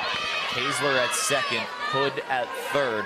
A premiership in the balance. What's your thought about a squeeze here? Because Amber Hood's got pace. Well, they've got 2 chances with runners at 2 and 3. Well, Neves is deep, but Callahan and Burr, who are obviously the people that should be closest to the plate. Well, Georgia Burr's, like you said, Georgia Burr's a long way back. But I mean, if you could push the ball to Chillingworth, you're at every chance here. I mean, she's inside the line as well, but Growers, she's an athlete. She can get to it. Nucky grounds it over towards third, and the throw is a little high, and that may as well have been a squeeze play the way where that ball was put on the ground, but instead it's going to be 2 outs and an easier opportunity now. I'll tell you what, for a moment there, you could just see Amber Hood, she broke. You could just see off this play, I don't know if you can see it in camera, but just as soon as Burr had to jump up, if you look in the back of the screen, you see Hood comes down and she looks to break, because once she sees the ball go up, she thinks that she's a chance, and then as soon as Burr recovers that high throw. More options to get out of the inning now, but it's Carly Allen to the plate. Struck out her first at bat. One of 4 Yo Growler strikeouts on the evening. Got to be thinking as a hitter here. It's not about batting in 2 runs. It's not about batting in anything more than that. This is about putting the ball into play, into space, give them a chance to score. You've got the speedy Harris with experience on 3. Coming in for the catcher speed-up rule, so they haven't lost anything in speed or experience. Port Adelaide had 2 on and 1 out in their half of the 4th inning. They couldn't score anybody. Yeah. West Torrens had 2 on and nobody out. Can they get out of the jam? It's an 0-2 count. Yo Grauer can work herself out of an almighty sticky situation. Here's the pitch. Got her on the last pitch. Not leaving that, boys. No, nothing close here. You got to add an inch around that plate. Sorry, Eric, I didn't mean to speak. I just wanted. That was the pitch that got her before. Just broke the outside. So the 1-2 to Allen. 2 runners in scoring position in the grand final. Allen stays alive by knocking it foul. So she's the only hitter in the Eagles lineup that's actually batting towards the front. In that particular case, it actually helped her because she met the ball well out in front and actually took the rise out of it and was able to foul it off. We go again. Biggest moment of the game so far. Got her again. A huge strikeout from Yo Grauer. 2 on and nobody out, but nothing scores, and we played 4 and we're all goose-egged. 5 strikeouts apiece to the 2 gun pitches. That one just up at head height level, and Allen, a predetermined swing, probably was banking on a pitch to be in and around the zone, and she's gone down swinging for the 2nd time in the game. 4 of the 5 strikeouts have all been kicking rises. 5 strikeouts each, 4 runners left on base each. 1 hit so far for Port Adelaide, 2 hits so far for West Torrens. A fantastic play from in the field from Taylor Chillingworth. And this game is on. It's 0-0 right now after 4 innings. What a game we have. It's going down to the final. 3 Lee Hull on the CMAX expert comments. Where does a run come from? Your guess is as good as mine, Eric. But Take one. There's been chances. I just might run through the umpires if you don't mind. Thanks to MK Services SA. Hyphenators on plate. Damien Baby Blues at 2nd, and Peter, please treat us fairly, is at 3rd. Bianca Ramsey's the 8 hitter for the Magpies. 3-pitch strikeout in her first at bat. That one bounces for ball 1. We're in the top of the 5th inning, and well, this is the bottom of the 2nd time through the order. Jess Golden will come to the plate for her 3rd plate appearance. Just a matter of if there's any out.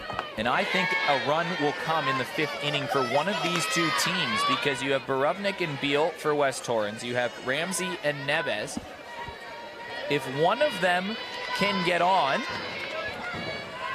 then you have either Golden or Harris with an opportunity Fouls that and I one think that is where the run will come from. Boys, I really do think one run is going to be enough to win this game. One run can be the difference in a game, or it is the difference in a result, but I think it's going to take more to win as we go through the lineup for the third time in a moment. Ramsey swing and a miss for strikeout number 6 for Trzynski. Great calling by Amber Hood. Ramsey very aggressive in a 3-pitch strikeout in her first at-bat. Amber Hood throws two change-ups in her second at-bat just to forcibly take all the pace away from her. Jess Neves, strikeout looking her first plate appearance. Gets bat on ball, goes to the right side. Harris quickly over to it. She's got great range and great speed. She's got good acceleration. She gets across and makes it look easy. Have a look at the CMAX replay. And that's one of the massive changes that the Eagles have had. They've always prided themselves on their defense, but Harris has just made that whole second base category all of her own. It allows Trzynski to use the outside edge and ground out on the right side. Great calling, great play.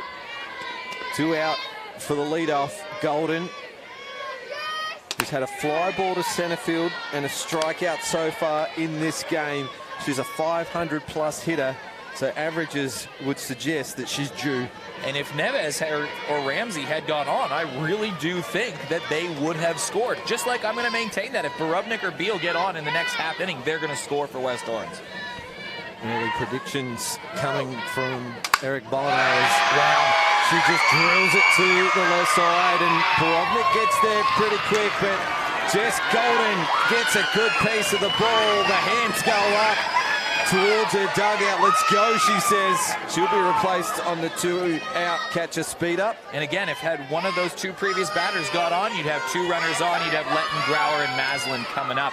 It is as good as an opportunity as you're ever going to get in the game. I haven't seen a better import play in this league. She is just...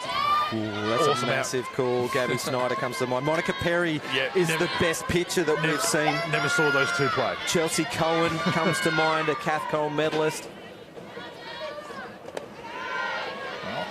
Zoe Thompson's got huge speed. She proved that on Wednesday night, and she's a more than adequate replacement for Golden in this situation. Port Adelaide also have another handy import on their team. Well, she was originally imported, and it goes by the name of Johanna Grauer. Yeah. Jim Letton, a swing and a miss on that one. Just having a little bit of fun with my old mate. I would be sending Thompson here at 2 out. Force Hood to come up with a play in this situation. Let Letton kick off the 6th. Maybe even play a short game for Letton because of her wheels, considering the depth of the field on the side. Gets bat on ball. The runner takes off. Harris calls early. Takes it in foul territory. Well, they had the right runner on. Zoe Thompson. Coach Ben Lucas says she's hands down the fastest player in her roster. Let's have a look at the CMAX replay. Yeah, she was already at 3rd. You know, Harris, we've just been speaking about how she's got such great range. I mean, she fields 936. She's had 56 plays for the year with only the 4 errors in the hot spot, considering the balls that she gets up the middle. So Harris's lights out, takes that catch, was always going to happen.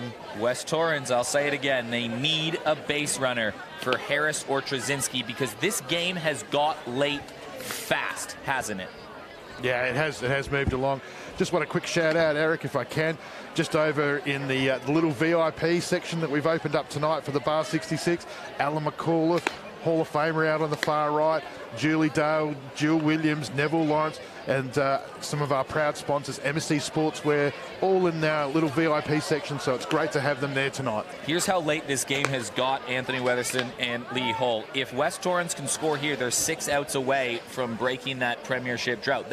This has got massive. I really do believe 7, 8, 9 get it done. That's when games are run. We have yet to see a hit or anyone on base. 0 for 10 from the teams combined. Borubnik or Beal have to get on base here and set something up for Harris and Trzynski. First thing we said after the game Wednesday night, you know, once Port went through, pitch and duel Saturday, and 5 days later, we knew that it was always going to be the way. And this can end quickly, too, because if Harris goes down here and nobody's on base, that might be the last time you have to face her for this season. So you've had a change. Danny Backside has come into the game. Different look for Yo Grauer. Played in Queensland for a long time, Danny backside. Is this the little change, the little coaching maneuver that could win them a premiership? It's all these moments right now. We'll find out. We have settled nothing late in the game. It's a good one. Which is funny, you know, like we just said, you know, Borovnik 317 versus the regular season 300 v Grau. Not too many do that as an 8. But Coach Lamery, you know, it's the 5th, as you say, Eric. West Torrens had an opportunity in the 4th.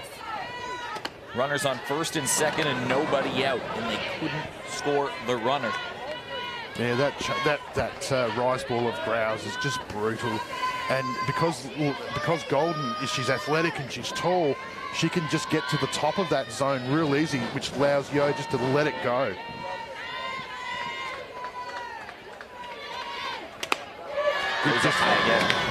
One of the things that we've always said about Danny Backside, when you watch her bat, you can see her audibly say yes or no. She's got a very strong eye for her zone. So that's what Coach Lamery wants in this at-bat right now. She wants a runner on.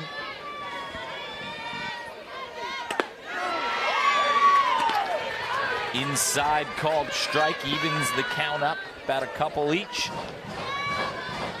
What a battle.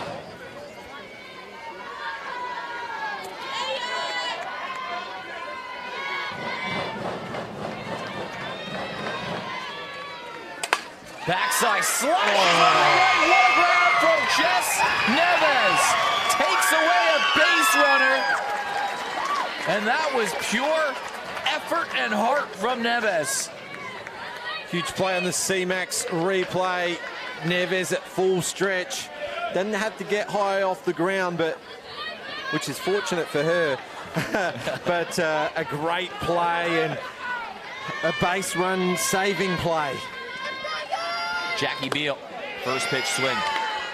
Yeah, the great thing about that particular play, just there, said before, sometimes you're going to have some real courage with your at-bats. Backside had gone 2-2 into the count before she went to that place, so. Another swing and a miss. Got to back off here, Jackie, a bit and just make contact, give herself a chance to run. She's not slow.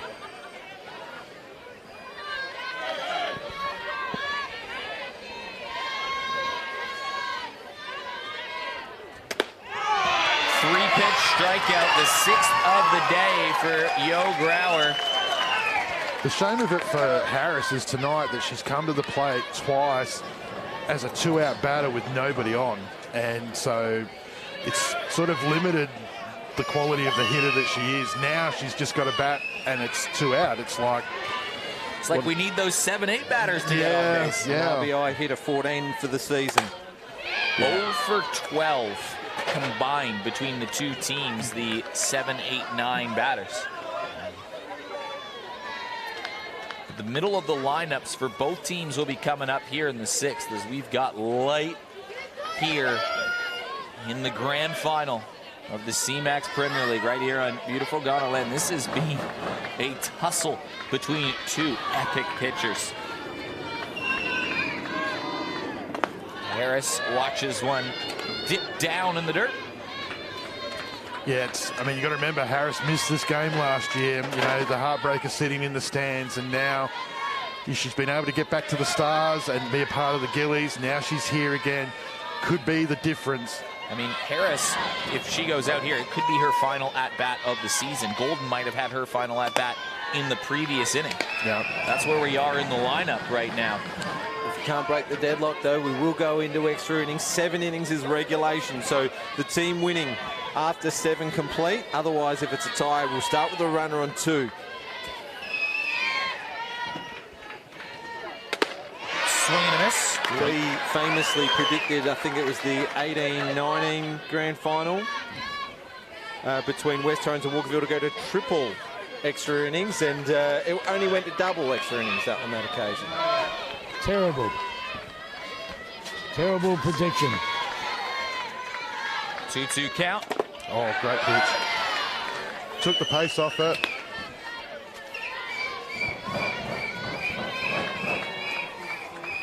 Two count once again. Jordan Harris versus Yo Grauer.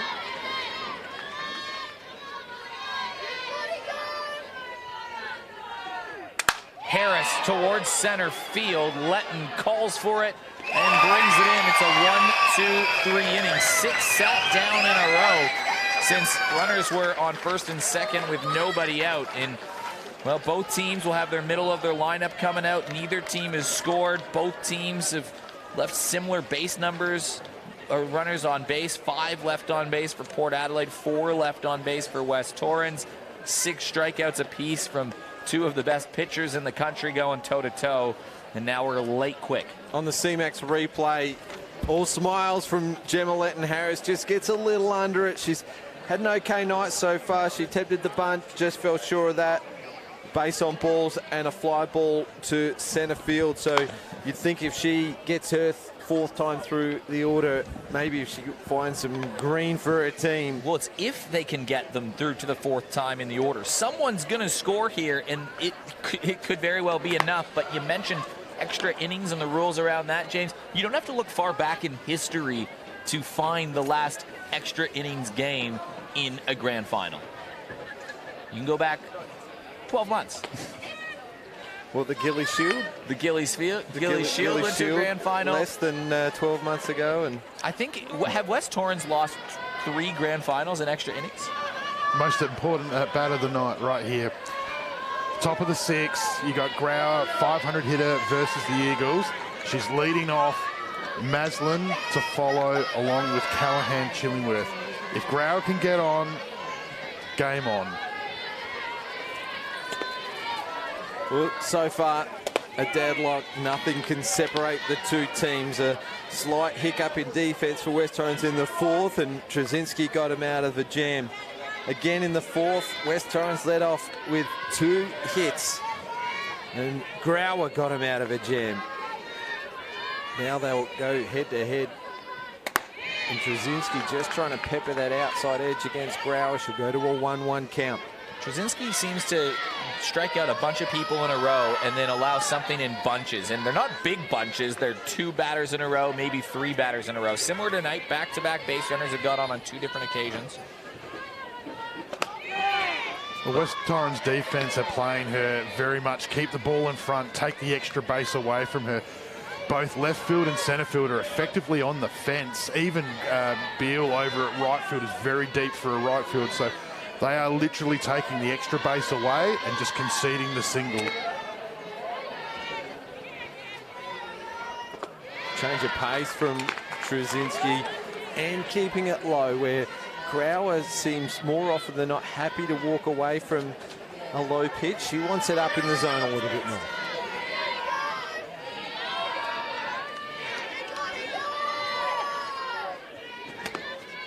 Two count.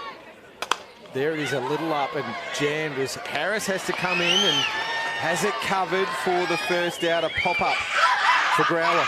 She had to be quick on that. You'll see it on the CMAX replay. Charging in. Nice little play. If you want to advance medical technology, get paid for your time, log on to cmax.com.au. Just Maslin has not died wondering tonight. Hit by pitch and reached on an error. And a lot of hard and heavy swings.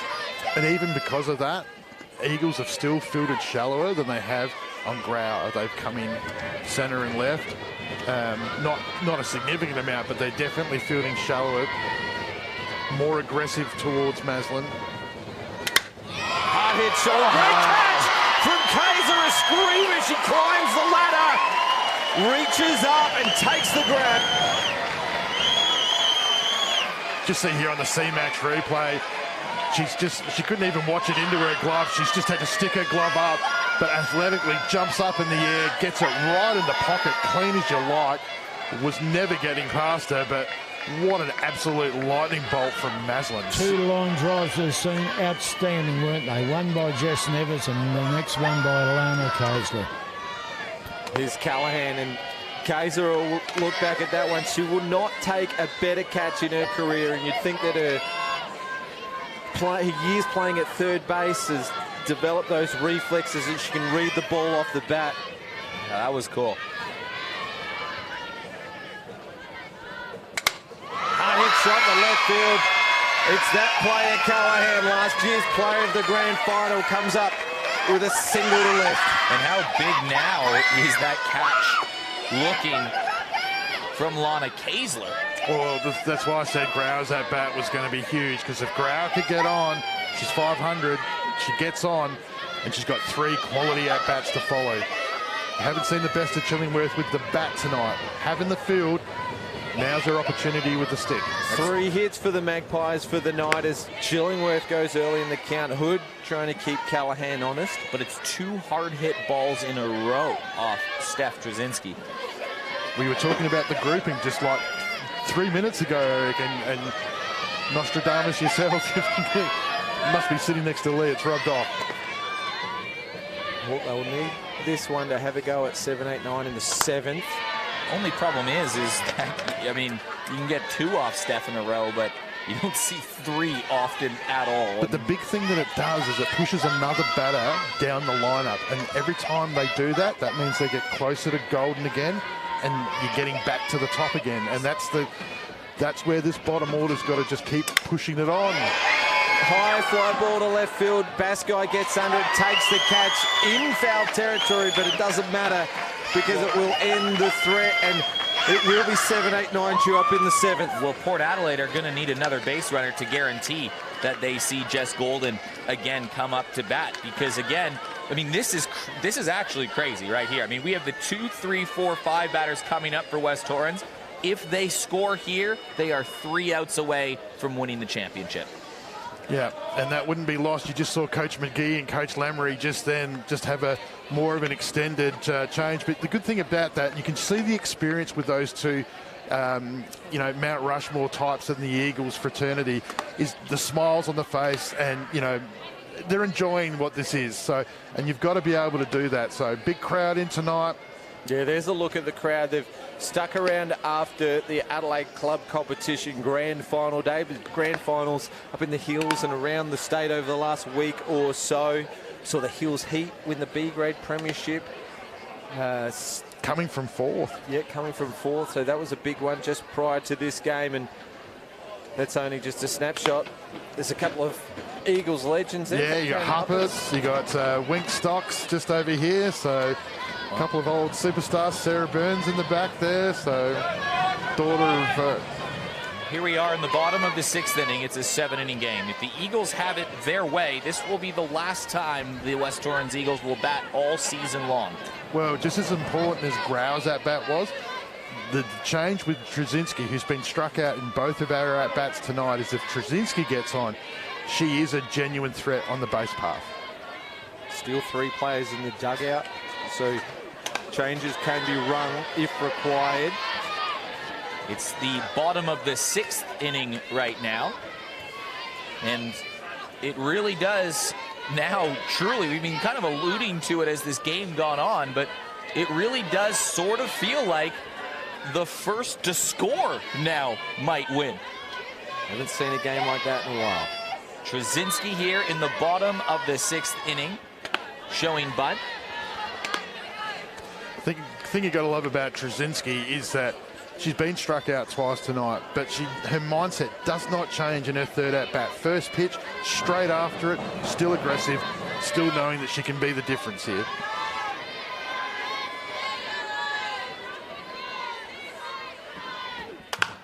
Cracking shot down the line, it goes foul. If I'm West Torrens, or Port Adelaide rather, I do not want to give Lana Kaysler a base runner to work with. No, and then Hoyle to follow, absolutely. And the thing with Steph is that you can even consider the risk of, you know, maybe having her run. 1 ball, 2 strikes on the Kath Coral medalists of the last 2 seasons. Grounded up the middle, moving back on it was Chillingworth. Had to make that play. It was trickier than it looked. Yeah, it's well said, Eric. I mean, that is a tough play. You watch this on the 2nd bounce. That's coming at her at pace. And, yeah, that's really well. Chillingworth has been lights out tonight at shortstop. She rolled the dice on a kind bounce, didn't she? We've seen so many times the ball die on the second bounce on this field, but plenty of moisture in the field, so played it pretty well. Next 3 batters for West Torrens have got on 4 out of 6 times, plus one of those outs was a sacrifice bunt. So meat of and the heart of the lineup for the Eagles. Yep. Amber Hood, we talked about the 700 plus v Port.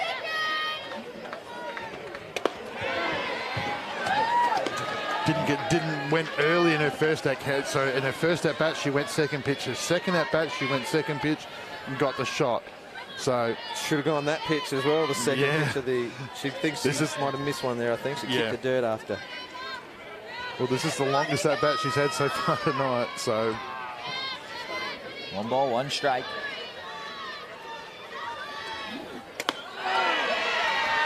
Called strike. So a couple on Hood. Saw her parents in the crowd make the trip up from the Mount, and I'm sure her sister will be watching from Pensacola in the panhandle of Florida. Hey George, how you doing? I'll tell you how she's doing. She is hitting the lights out at the moment. One of a couple of South Australians in American college just killing at the moment. Haley Knife and another one. That I think Nathan's got 8 home runs. Hood's got 12 home runs. That under 23 run of the state team last year was great. Hood, opposite field. That one goes foul. 1-2 count. You feel the intensity just get dialed up a little bit around the park. The race to 1. The race to 1 is, it could be one and done.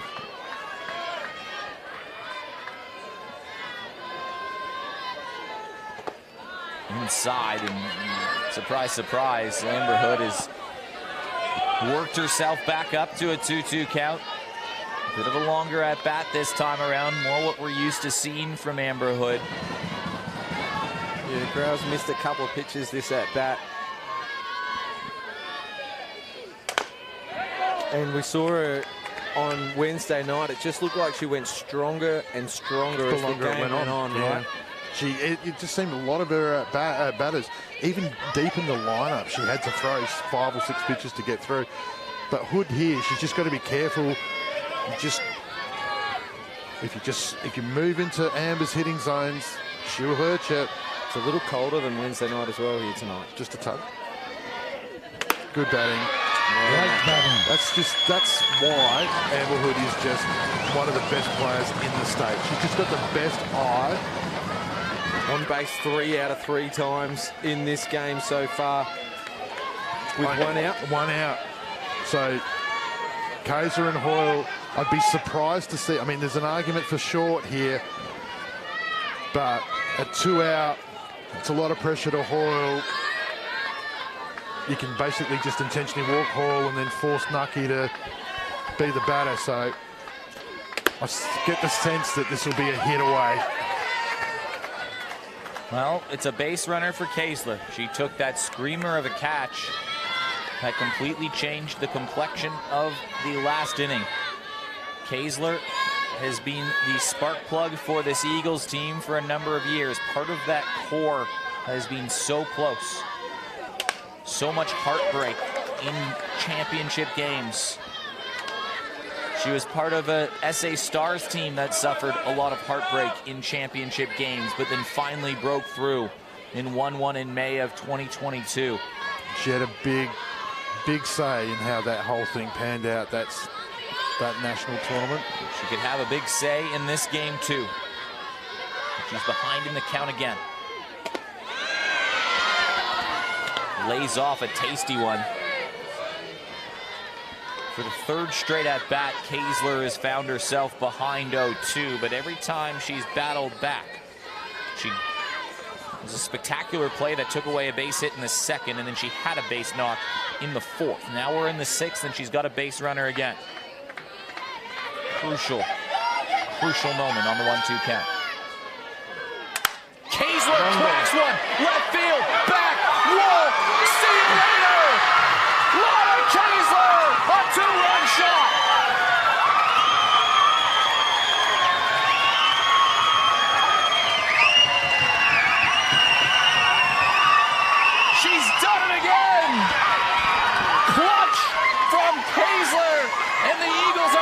bounce away. She's owned the 6th inning. That line drive screamer of a catch may have been a run-denying catch, but this was a 2-run shot deep over left field. Just met the ball. She didn't even extend through the swing. That's the power that she has. That's just amazing timing, and what a time to do it. Bottom of the 6th, runner on. Huge. A swing of destiny for Lana Kaesler. It's her 2nd hit of the game. She's been solid as a rock in the defense. And with 3 outs away now at the end of this inning, and you could potentially chalk her up to be a CMAX player of the game. And critically, 2 runs versus Steph Trzynski feels like a mountain. How many has he had against her for the season? 2. It was a race to 1, and West Torrens just got 2. Electric stuff from Lana Kaesler. Now Sophie Hoyle, check swing, and just like that, one swing of the bat changes everything. Magpies will be coming through 7, 8, 9 in their line. Oates, Ramsey, Neves.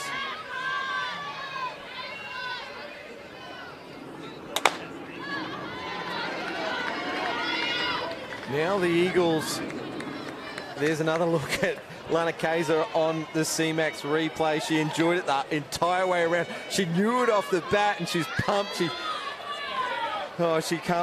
was enjoying it the whole way because she couldn't wait. This is going to be the best part, to enjoy it with her team. Skipper's at bat. And if you want to help advance Simone's healthcare and get paid for your time, log on to cmax.com.au. Well, if the Eagles do go on to win this game, and that is the difference-making moment, she will be watching that replay for a very long time. Flared up in the air. It's a bit of a tricky one, and it drops down in front. It was lost in the lights, lost in the sky, and put in that awkward position. And when it's all said and done, it's a runner in scoring position. There's still only 1 out, don't forget. 2 is hard enough. 3 feels downright improbable, if not impossible. The great thing there too, Sophie Hall, that's a great at-bat because you've just come off of Kaesler scoring a 2-run shot, and Hoyle could have gone just first pitch straight away, and she's been able to take that out on a 2-2 count. She's put the ball into a hot spot that's fallen in between Maslin and Chillingworth. West Torrens have taken Hoyle off and replaced her with the speedy Benedictson. Nucky comes to the plate. Eagles looking to close it out right here, right now.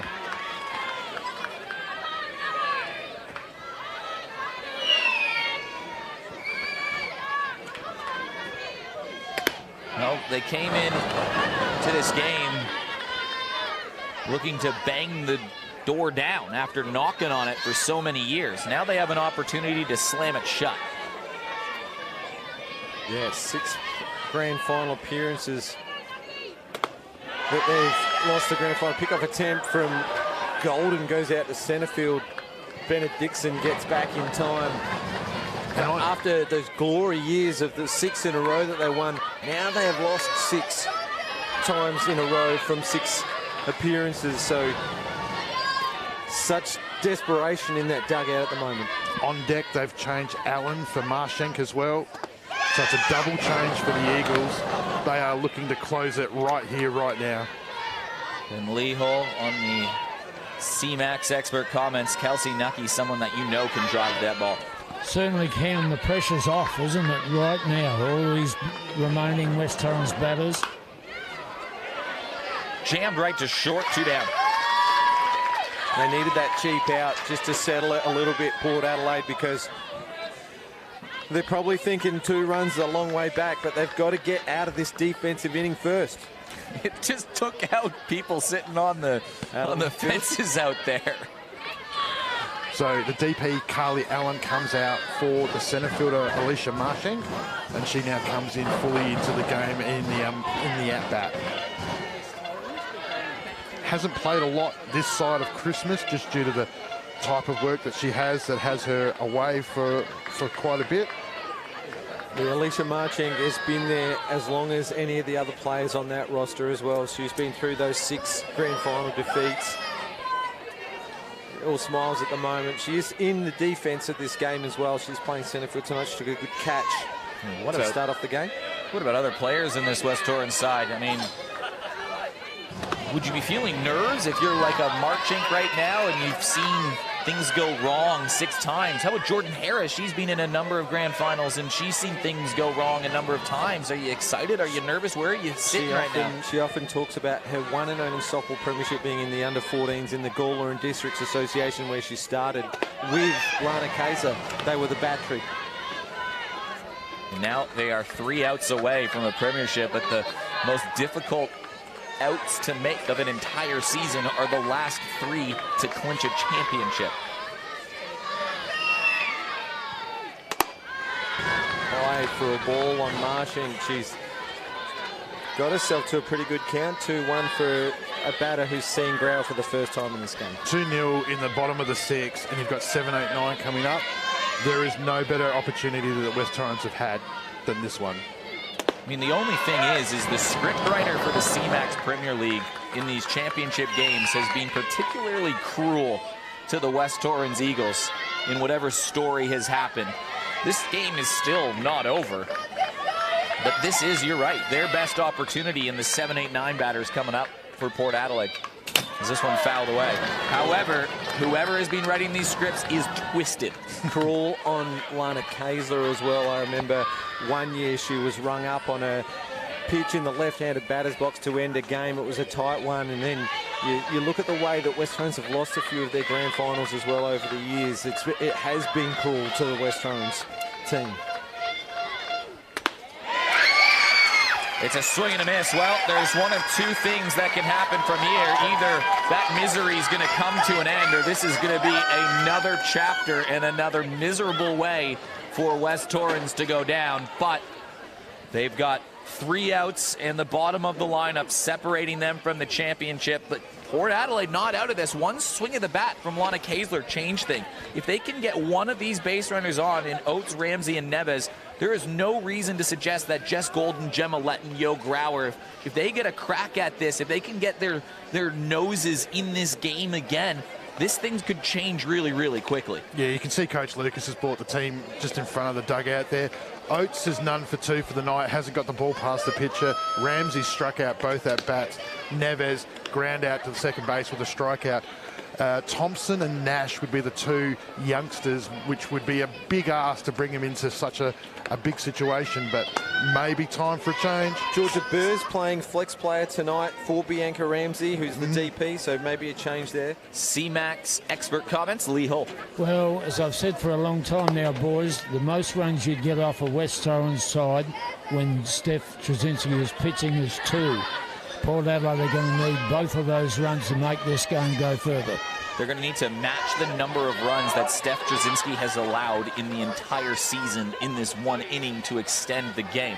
6 strikeouts, 1 hit by pitch. She's given up 3 hits, and the West Torrens infield had 2 wild throws. That's any base runner means Golden gets another chance. Must get the lead off. Well, for Port Adelaide to extend this game, they've got to get to the top of the order. I mean, danger is lurking there. Oh, absolutely. You must get these 3, because if you haven't got these 3, that means somebody's on base, which means that Golden's going to get her 3rd look at Trzynski tonight. West Torrens 15 premierships in their history. Port Adelaide just the 1. Fouls it off. Port Adelaide have never lost a grand final.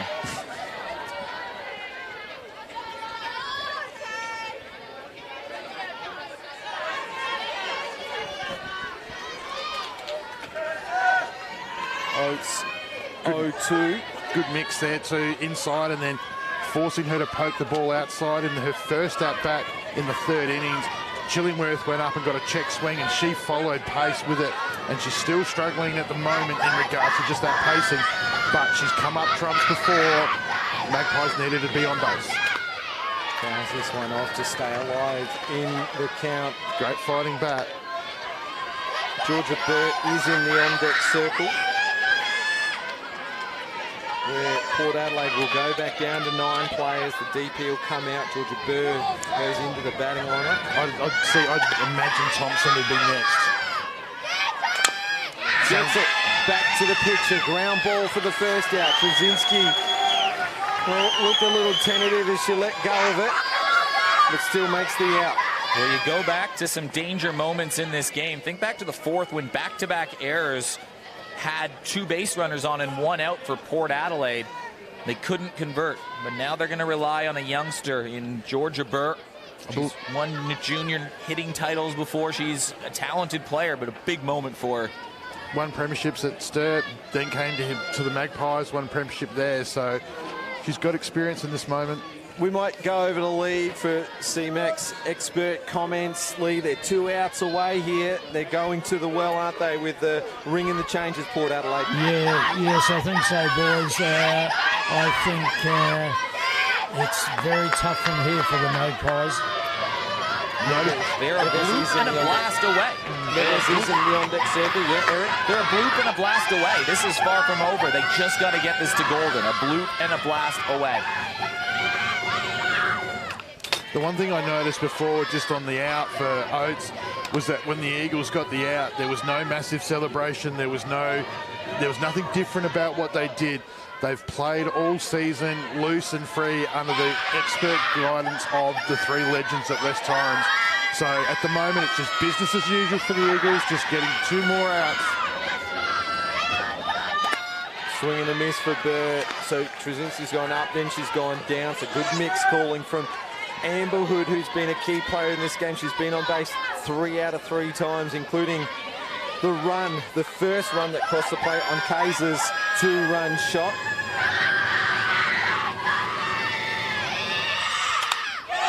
It's a pop-up into foul territory. Hood calls out. Nucky takes it as casual as you like. But a showtime there from Amber Hood. Not only that, with the 3 at-bats, you just see here, she takes the ball right down in front of the chest guard. But she has called an amazing game. Granted, when you have Steph Trzynski the ability to execute it, but Amber has called against a very, very deep hitting lineup. She's done a great job. After years of being painfully close to a championship, the Eagles are painfully close to a championship. And here it is. It's Steph Trzynski pitching to the 9-hitter Jess Neves. A strikeout and a ground out to second. Well, your top players for the CMAX player of the game would have to be Hood, Kaiser, and this woman on screen here, Steph Trzynski. 6 Ks. She's had 5 plays in the field. Second strike.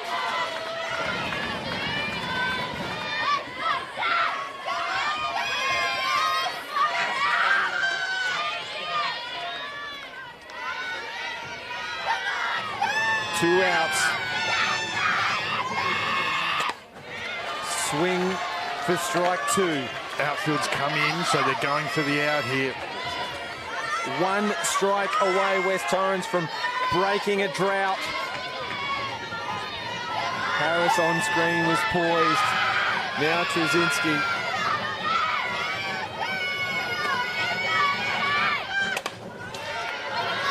Fouls it to stay alive.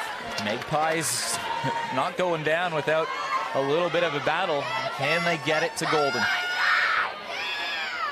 As she waits in the on-deck circle. Focused. Neves behind the count, 1 ball, 2 strikes.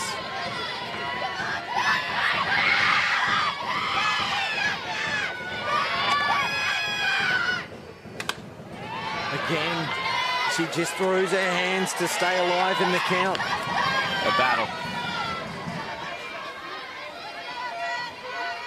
Last year's premiers, Port Adelaide, in their first grand final appearance ever. They have the crown, but the Eagles have a hand on it.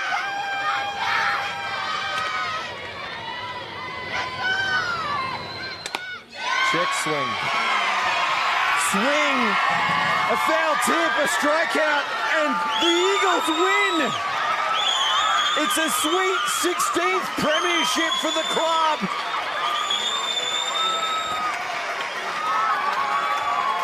After years of waiting in the wings, The Eagles have finally spread them, and they soar above the rest. Champions, finally. Yeah, just amazing. I mean, it's, as I said at the pre-game, you've brought back legends of the club who have had this success before. Coach Lemery, Coach Thomas, Coach McGee.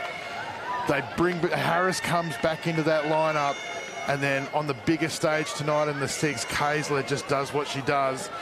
Just, look, from an ex-coach of the Eagles, couldn't be prouder. 5 premierships in a row for you, Anthony, with this club. But you started as a young player. I mean, just look at the tears here on some of the players' faces.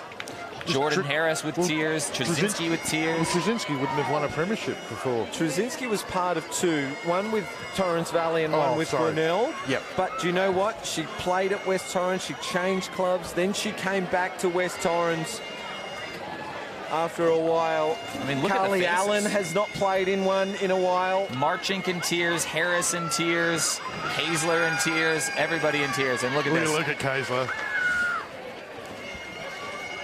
I mean, you could mouth read before and just a simple OMFG.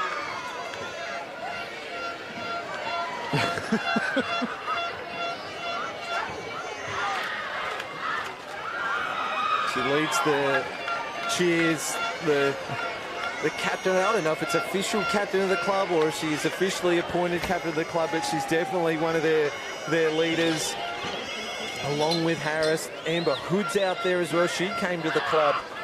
I mean, it's a couple of years ago. It's a great moment. You can see how much this means to them. It's just that look of almost disbelief, and it's finally happening. But one person who knew it was going to happen, Lee literally told us how this was going to happen. He played spoiler all season. Nobody listened to him, but Lee Hull, you continue your fine form. A repeat of earlier message. I think it was round 1 that he tipped him to win. You did. I said they lacked, I said that the Eagles lacked pitching depth. Repeat of earlier message. That's amazing. That message was delivered early, wasn't it? That was a CMAX expert comment from Lee Hull. And look, it's a great opportunity. Yeah, it was a foul tip off the bat. A foul tip off the bat of Nevis that was caught by Amber Hood. It looked like she held back the hands, but it did tip the bat, and that was the strikeout call from the plate umpire, Steve Wallace-Harris. The umpires are going through the player of the game votes. Gotta be Kaysler. Gotta be Kaysler. I mean, but hold on though. Trzynski was brilliant. 7 strikeouts. 7 strikeouts, 3 hits, 4. I mean, but the score was 2-0. The score was 2-0. You needed to score only 1 to win, though. Yeah, but Trzynski had 0. You can't win a game if you score 0 runs. Yeah. Trzynski, you've got to have a big case for. Amber Hood, though, 3 at-bats, got on 3 times, called it lights out behind the plate in a massive game. Absolutely. I think Kaysler is probably in pole position to win this award, but to be totally honest, if Trzynski wins it, you're not hard done by. You're saying, oh, you know what, that you can make a case. Yes, you needed 1 run to win it, and that's because they didn't allow 0. Grand final player of the game's not a pitching award. The MVP is and has been for the last decade or so, but the player when was the last final shutout? Has normally gone to the player who has brought in the winning run or made that. When was the last shutout in the grand final? Yeah, that's a good call. Good call. Don't know. All 3 of them deserve to be deserving. 100%. Those were big moments in the game. I've really got to let everyone in the softball community know that it is with thanks that you continue to follow us and you support our live stream broadcast. We can't do it without the support that we get. We can't do it without the team from Space Quake Sports, David Brandon and their team. And we can't do it without our broadcast partners, CMAX Clinical Research, MC Sportswear, MK Services SA, CBS, CPC, Commercial Partitions and Carpentry, Infinity Signs, Evright.com, Bob Burns Blinds, leading teams and dentals for schools. Have I missed anyone? It is with absolute pleasure that we bring you this broadcast, and with any luck whatsoever, if there is justice in this world, we will be back next year. We definitely plan on doing it.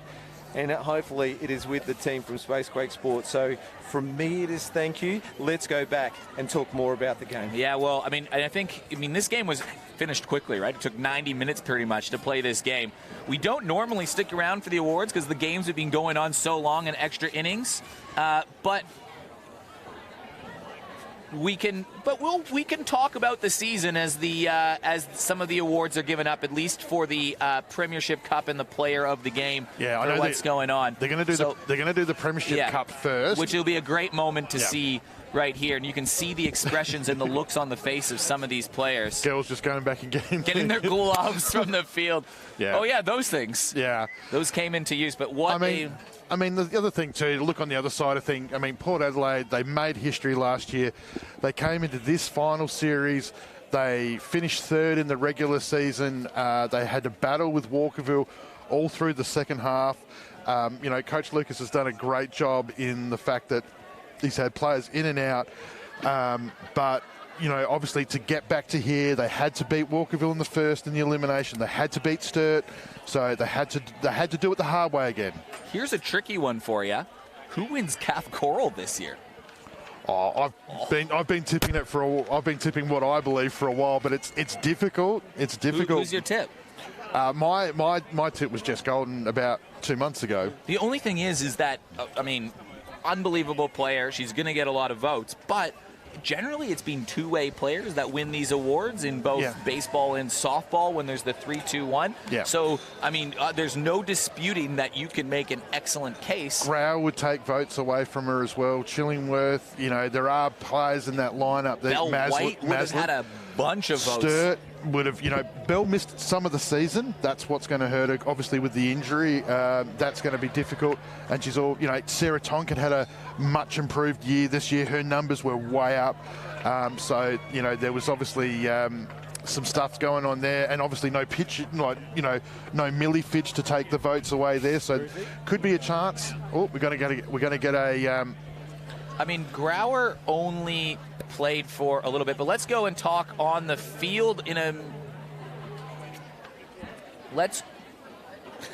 So we're going to have an interview in just a moment. Lana Kaesler, who hit that massive 2-run home run. She's going to be on the field in a second for a very quick interview with James Harris, and what a moment she must be feeling right now. I'd love to know what was going on in her brain when she was running around those bases. Let's head to James Harris with Lana Kaesler right now. The drought is over. The drought is finally over, 13 years in the making. Lana Kaesler, we got to know what your thoughts were as you're going around the bases after you've put that ball into orbit. I just was thinking about, right, we've got 3 outs to get once we get out this inning. The game wasn't over, they're good hitters, but I just was so pumped for my team. You lost 6 in a row, not 6 in a row, but 6 grand final appearances that you've been to since you've won a premiership with the club. What does it mean to the club? I think we've always tried to be the leaders of our club, and we just fall short so many times. So it means a lot to us. It means a lot to our coaching staff and our wider West Torrens community. We're a family, so we've done it for them. Hood and Trzynski were almost perfect. They didn't give up anything. Great. Got to be happy with their performance. They were amazing, and we had Harper Bridley on the bench ready to come in as well. She got us through that first final. So yeah, they did the job tonight. Steph was amazing. Amber, her calls were phenomenal, so we can't ask for more than that. Congratulations, Lana Kaesler, premiership player. It's about time. Back to you, Eric. Yeah, you can see how pumped Lana Kaesler is of that. What a performance she gave. She's probably if I were to give a 3-2-1 vote, I'd probably give my 3 votes to Lana Kaesler with a home run, a hit, and obviously the decisive blow and the screamer of the catch in the field. Not far behind for me, 2 votes to Steph Trzynski and 1 to Amber Hood if I'm going just the Eagles there. There's a few players, though, on Port Adelaide. Yo was good, too. Yo was very good again, and so was Golden. I would have given Amber 3. I thought that was just an amazing game from a player that just, against that hitting lineup, she just had to get the best out of Steph, and she did that. She didn't get out except when she was caught. Yeah, and she was that first run as well. So it was... You're such a coach. That's such a coach's pick. I'm so glad you went with a catcher instead of a pitcher as well, so well done. Yeah, and Kaisley would have been 2 because of the shot. And, yeah, Steph for 1. I mean, how about a big shout out to the guy that's on the mic? I know you can't hear him right now, but Pete really, ever since that Gilly Shield where he stepped up and called a few games, they got more and more involved in the broadcast, especially in the back half of the year. Seamless transition. It was great to see Pete really step up, so a big thanks to him on the mic. Well, not only is he good on the mic, but, you know, just helps out so much in the background, so much so that we asked him to come and join the board, so now he's even a director. Yeah, and he's amazing at that. And we sit under his mum's pavilion. That's right, the Gillian Williams Pavilion. It was her idea, and it sort of closes us in, protects us from any foul balls or weather. And so we'll try to relay what he is saying out here right now. We'll get, they're going to get some premiership medals. There's some MVP awards to get out. If I said to everyone here, who do you think the player of the grand final is? I think it's pretty obvious. Lana Kaysler. Surprise, surprise. All right. Lana Kaysler. Lana Kaysler, a 2-run shot, and, well, she took the catch of the night as well. That's the MC Sportswear player of the grand final, mind you. You know what? That catch was huge because the next batter had a base hit. That could have scored a run, to be totally honest. Lana, that was huge. It took a runner off the base paths. And now as we move along it was a to terrific the A-grade play. medals and shield We're going to presentation, lose Lee Hull in a moment because he is our special guest to help present the awards in a moment. So Lee, thank you very much. Thank you so much. Lee Hull, do you want to say a quick farewell to the season? He's got to get out to the diamond, Eric. Okay, he's going to go out there right now. It's not often that he's lost for words, but on this occasion, he's been taken away from the microphone. So Softball SA Live member Lee Hull, and of course, he's been part of the commentary team since our first season, broadcasting with Spacequake Sports, and before that, he would always do the ground announcing. So Pete Williams has stepped into some big shoes to fill. An absolutely fantastic match between West. There he is, Lee Hull. So great to see him back on the broadcast and doing well. West Torrens, Terry Lamery. Terry Lamery now been called out, the coach of West Torrens, and although I am pretty good with my softball records and history, you would know better than me, Anthony. What would this mean to Terry Lamery coming back to the club? Well, especially after a time as well, you know, like you talk about what they've been through to get back to here. So, but as I said, I think I always thought it was a massive difference. Steph Trzynski getting the first medal here. Great opportunity. I love these moments where everybody kind of gets their medal, gets their moment. Steph Trzynski probably didn't play enough to win the CAF Coral this year, although she had some really good numbers in the circle. She's going to poll highly in the votes. I wouldn't be surprised. Well, the one thing about the Eagles this year, it has been a really even team effort when you look down through their numbers. Kelsey Nucky before. There's Jordan Harris. She has been waited a long time to be a premiership player. That one would mean a lot to Jordan Harris. Sophie Hoyle moved over to West Torrens. She finally gets her chocolates. Lana Kaysler waited a long time, as we talked about before, and this would be cool for Lee Hull to give them out. Danny Backside, a big contributor from Queensland, coming down. And Rival Brothers Roasters as well, been a coffee supporter of Diamond Sports here. I hope he's Brody Borovnik. How good is it? Sport athlete. Alicia Marchink, another one that's waited a long time and being part of so much heartbreak, and now she gets that heartwarming moment. Carly Allen has been on the wrong end of a lot of... Came to us from Port Adelaide in the trade with Caitlin Tobin as well. So came over as a battery. A trade? Sorry, did I say it? You see Caitlin, now Caitlin Burks won the C-grade medal, yeah, absolutely. Premiership player at Sturt, of course. There's Jess Ryder. Izzy Benedictson coming up in a moment as well. Bill, there's Izzy Benedictson. Harper Bridley from Port Pirie. A lot of these players got their starts in country softball. Harris and Kaiser from Gawler, Hood from Mount Gambier. How big was Harper Bridley this season for the West Torrens Eagles? She was incredible. She had that just sub-2 ERA, was the starter for the first half of the year, started that first playoff game for the team this year. The Eagles don't win this without Harper Bridley. She was 50% of their pitching staff, and for an under-18s player to perform so well was unbelievable. The coaching staff getting their acknowledgements now. Sue Nucky, a good friend of Lee Hull, and here comes Dawn Miller, their statistician, long-suffering statistician. She's been there for all the. Yeah, Di Wells was my scorer, and we were lucky. We had a very good run. So. Yeah, I was Mel just mentioning McGee. where all these players have come from. Steph Brzezinski from Central District, Sophie Hoyle from the Riverland as well. So they come from all around this West Torrens club. And it was Harper Bidley from Port Pirie. Well, here's a moment that, as Alana Kaesler said, is 13 years in the making, and two best mates get to experience it together. Enjoy it. Here it is, Eagles Premiers.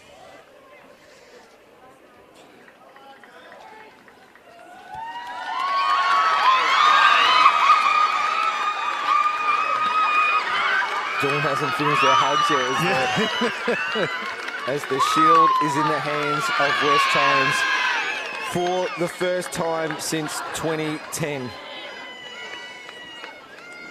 And here's a photo that they'll never take away from you. You got a few of those on your wall? I do. Every time I walk through the front door, I've got a frame on the left-hand side with the 5 pictures of the girls. So one to show the kids right here. And a lot of big deserved smiles from that. What awards do we have left now? Just the season awards, the major season awards? Well, the last award will be the Cathcart Most Valuable Player. So there is a few season awards to go. The Team of the Year as well. West Torrens Now we've got feature in some of the awards, I think. The presentations for not that you would know. I did the trophy order, so I do know. We're going to start off by the Adelaide Club Competition's most successful club for the 22-23 season. we're staying for the The awards. question is, do we want to... Let's stick around. Yeah, we want to show the awards. We never get to show the awards to people. Well, you never know what's around the corner. So let's have a look here. This is Belinda White receiving the most successful senior club for the Sturt Falcons. They won the most successful junior club earlier on in the day. They won an under-16 premiership. West Torrens. D-grade. And a D-grade, yep. West Torrens in a Now, combined this side award is won voted on the by the coaches of all the under-14s. A-grade teams, and it's the Umpire of the Year award. Umpire of the Year award this year next. We've had a tie. We saw both And there's of them going to be in two tonight's of them, game. a tie. This is It voted by Damien the McCauley and coaches. Steve Wallace-Yarrow. And they are Steve Wallace-Yarrow And Damien and Damien McCauley. McCauley. So our state umpiring chief. And presented by the goat himself. World Softball Hall of Famer, Softball Australia Hall of Famer, Softball SA Hall of Famer, Softball SA Life member, Olympic umpire. And you can see that Olympic hat on his hat. Yep. Yeah, and also Ripper guy. And you know what? He wrote the rule book, and you know, I don't mean he knows the rules. He wrote it. He wrote it. Yeah, he's Or the a guy. version of it, so it's Yeah. one of the current versions. So congratulations to them, an award voted by both or all of the coaches. So a certain nod of respect towards the Blues here. So in a reverse role, the coaches do a 3-2-1 vote The next for one we the have umpires is during the the season. A-grade Rookie of the Year. This is A-grade This year Rookie goes of to the a Year player from Sturt. from Sturt Ruby Fidge. Softball Club, Ruby Fidge. And that is a deserved winner. Ruby Fidge was the starter of the team. So many young players had moved on to college from Sturt. Ruby stepped up, an ERA in the 2s. She was very, very good when asked to play a big role for Sturt this year, guided them to a second place finish, and they played in that 1-2 game. Another award that's voted on by the coaches. Yep. Huge names appear on that trophy. Selena Follis, who's an Olympian. Mel McGee's won it. Well, 4 players In from this that game, one, yeah. one in the Rookie of the Year they played in the game, yeah. You know what? She's got one up on her sister, who didn't win this award, but she's over in Hawaii at the moment, just killing it for the Aloha. Bows. Okay, before we move on to the A-grade Team of the Year, I'd just like to put a big thank out to A-grade Team all of the the SA Year softball is staff, next. James Harris and the team that he's had throughout the year helping get this competition up and running. A big, It's a lot of effort, a lot of hours, and a lot of work. if you can inside hear and that, he's outside just of those thanking all hours the of work. great So softball can we SA give a big thank you staff for led by you, and his James wonderful Harris. team. Yeah, I got a great team behind me, and well, I did have. The next people I want to move along to is the ground Staff, staff who turn the the volunteer outside team and that I have inside behind me diamonds up is every second single to week. none as They well. get it up from flooded diamonds this- to rock hard diamonds, and they Bit turn of a it out thanks in and wonderful acknowledgement of the conditions. grounds So, crew, and then we Graham, get to John, hear and Rue, you've done a marvelous job with all the your Team of the volunteers. Year. They'll go around the diamonds. You got catcher, first base, shortstop, second base, third base, outfielders, pitcher, flex? All the Start with volunteers that have helped pitchers, throughout then the we go year, to the bar, How many the pitchers? starting team, pitcher and a throughout the relief grounds, pitcher. and every other odd job that pops up. catcher, then you go through the field We're all and in a 2 world at the moment where utilities. volunteers are needed, so if anyone's happy to put their hand up next year and join that team. But for this year, everyone who's volunteered, And a big we thank you at very the Red Star Cafe. Bar 66 and the Bar Red Star. 66, much. yeah, And that finally, to is, all the sponsors that have hell of a helped job keep this from you, competition Weathers, going in the throughout in the year. Weatherstone clan. You've done a marvellous job, and we look forward Just to your change the continued support. atmosphere Oh. of the facility Completely. throughout the season. And, Completely. And he's- toasties. yeah. Oh, that fueled me Also throughout the year. tonight, He's we the have a Gilly wonderful Shield little team of toasties. people Let's down go. here. He's gone The quiet, members and our, but very important people, as we he's call got them, to know sitting right in here behind the what action. he's done They've for been us around this season softball has for many, been many years, amazing. and they've got a So lot thank of, you, Anthony. support. Thank you to They've got you a and lot your of love team. from the people here, so And like thank them any as good well. Appreciate that, big softballer or baseballer in the Diamond Sports game, little adjustments made throughout the year just to keep getting Now, better. moving along to the A-grade There's the team of the year. statisticians This getting is the voted on by acknowledgement. They helped coaches, us with the A-grade stats all year. coaches. Lana Kaiser has not it's a put nice that team. shield down, by No. the The way. pitcher from West Torrens, Steph The Krasinski. pitcher is Steph Trzynski, the 2-time Kath Coral medalist, the pitcher of the tournament at the Gilly Shield, the pitcher of the year in the CMAX Premier League, and the starting pitcher of the Premiership The winning relief team. pitcher- A pretty good pitcher year. from Port Adelaide, Yo Grau. Yo Grauer, another great season for her. She wins the relief pitcher award. Two very deserving winners from the pitchers here in this competition. Yeah. Not ironic that they've both played in the grand final tonight, head to head. And On both the Stars plate, the players. catcher from Port Adelaide, Jess Golden. And Jess Golden, who was just so fun to watch all year. Weathers, you wanted her to be the catcher of the year. You tipped her earlier, said maybe she could win the Kath Coral. She's been great, and everywhere she's gone, there's been At success first that's base, followed. from So Seacombe, Becky Havis. And how about the breakout player of the year, arguably, in Brecky Havis? She was phenomenal from the first game of the year when she was bashing triples and home runs off of everybody over at Seacombe in their return to the Premier League. A plus 300 average for Becky Havis, and you know she was their most important player. Here she comes to receive her medal. yeah, had a great tournament for the under-23s as well. So, but a young leader of a rebuilding club. Great story because she nearly missed At out. second base It was for an West Torrens, injury Jordan where Harris. she came in.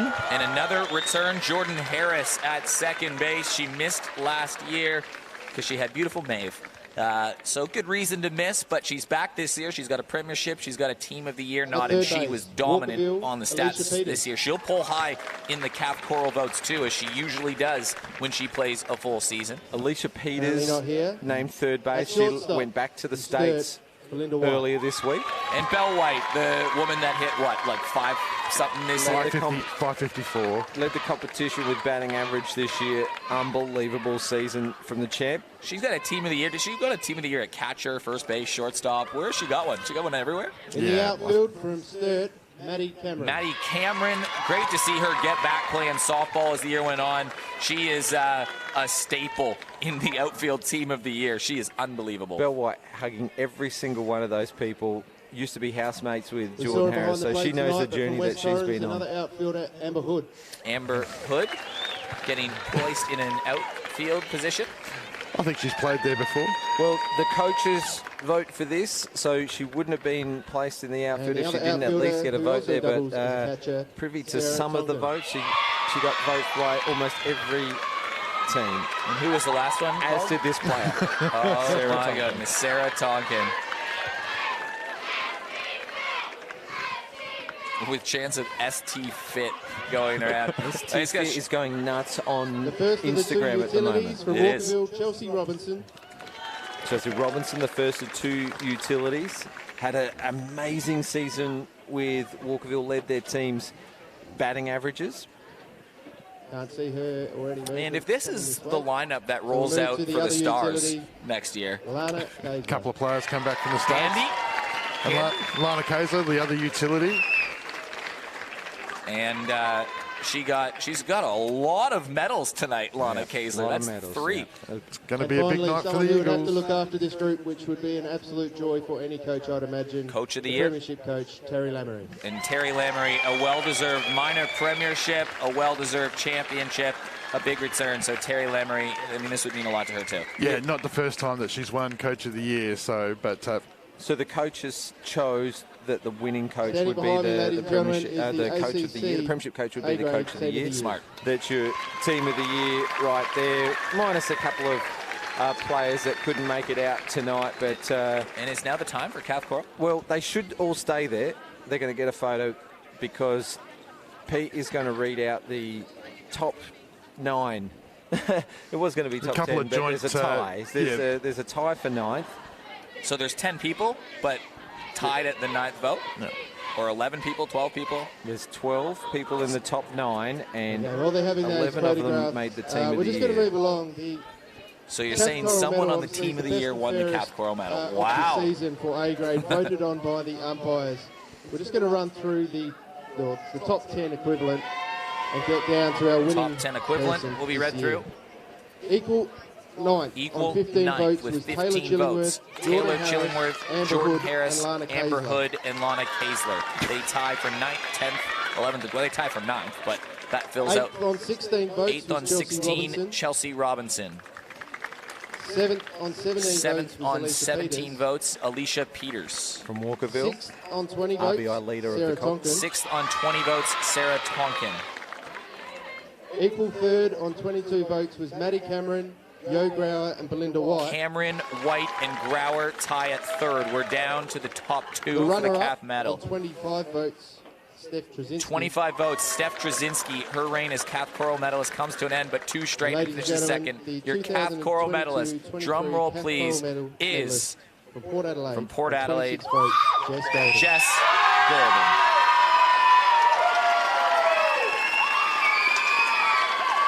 Wins it by a vote. She was their standout player all year, an aggressive lead-off batter. She pitched in a couple of games. She played first in a couple of games, but she caught the majority of the season. And Pitched a few, played centre field, played shortstop. She played everywhere. that's So- Port Adelaide's 3rd Kath Coral medalist. All 3 of them are American. Ladies and gentlemen, that brings us to the end of the Unbelievable season from Jess Golden. A very well-deserved award for her. But how about Steph Trzynski finishing top 2 again? Just out by a vote. Missed out by a vote. And Missed 6 games. missed 6 games, missed out by a vote. But Steph Trzynski, I mean, everyone knows what kind of talent she is. But Jess Golden, I mean, she was so fun to watch this season. I'm sure Steph Trzynski will take that premiership medal over a 3rd Kath Coral.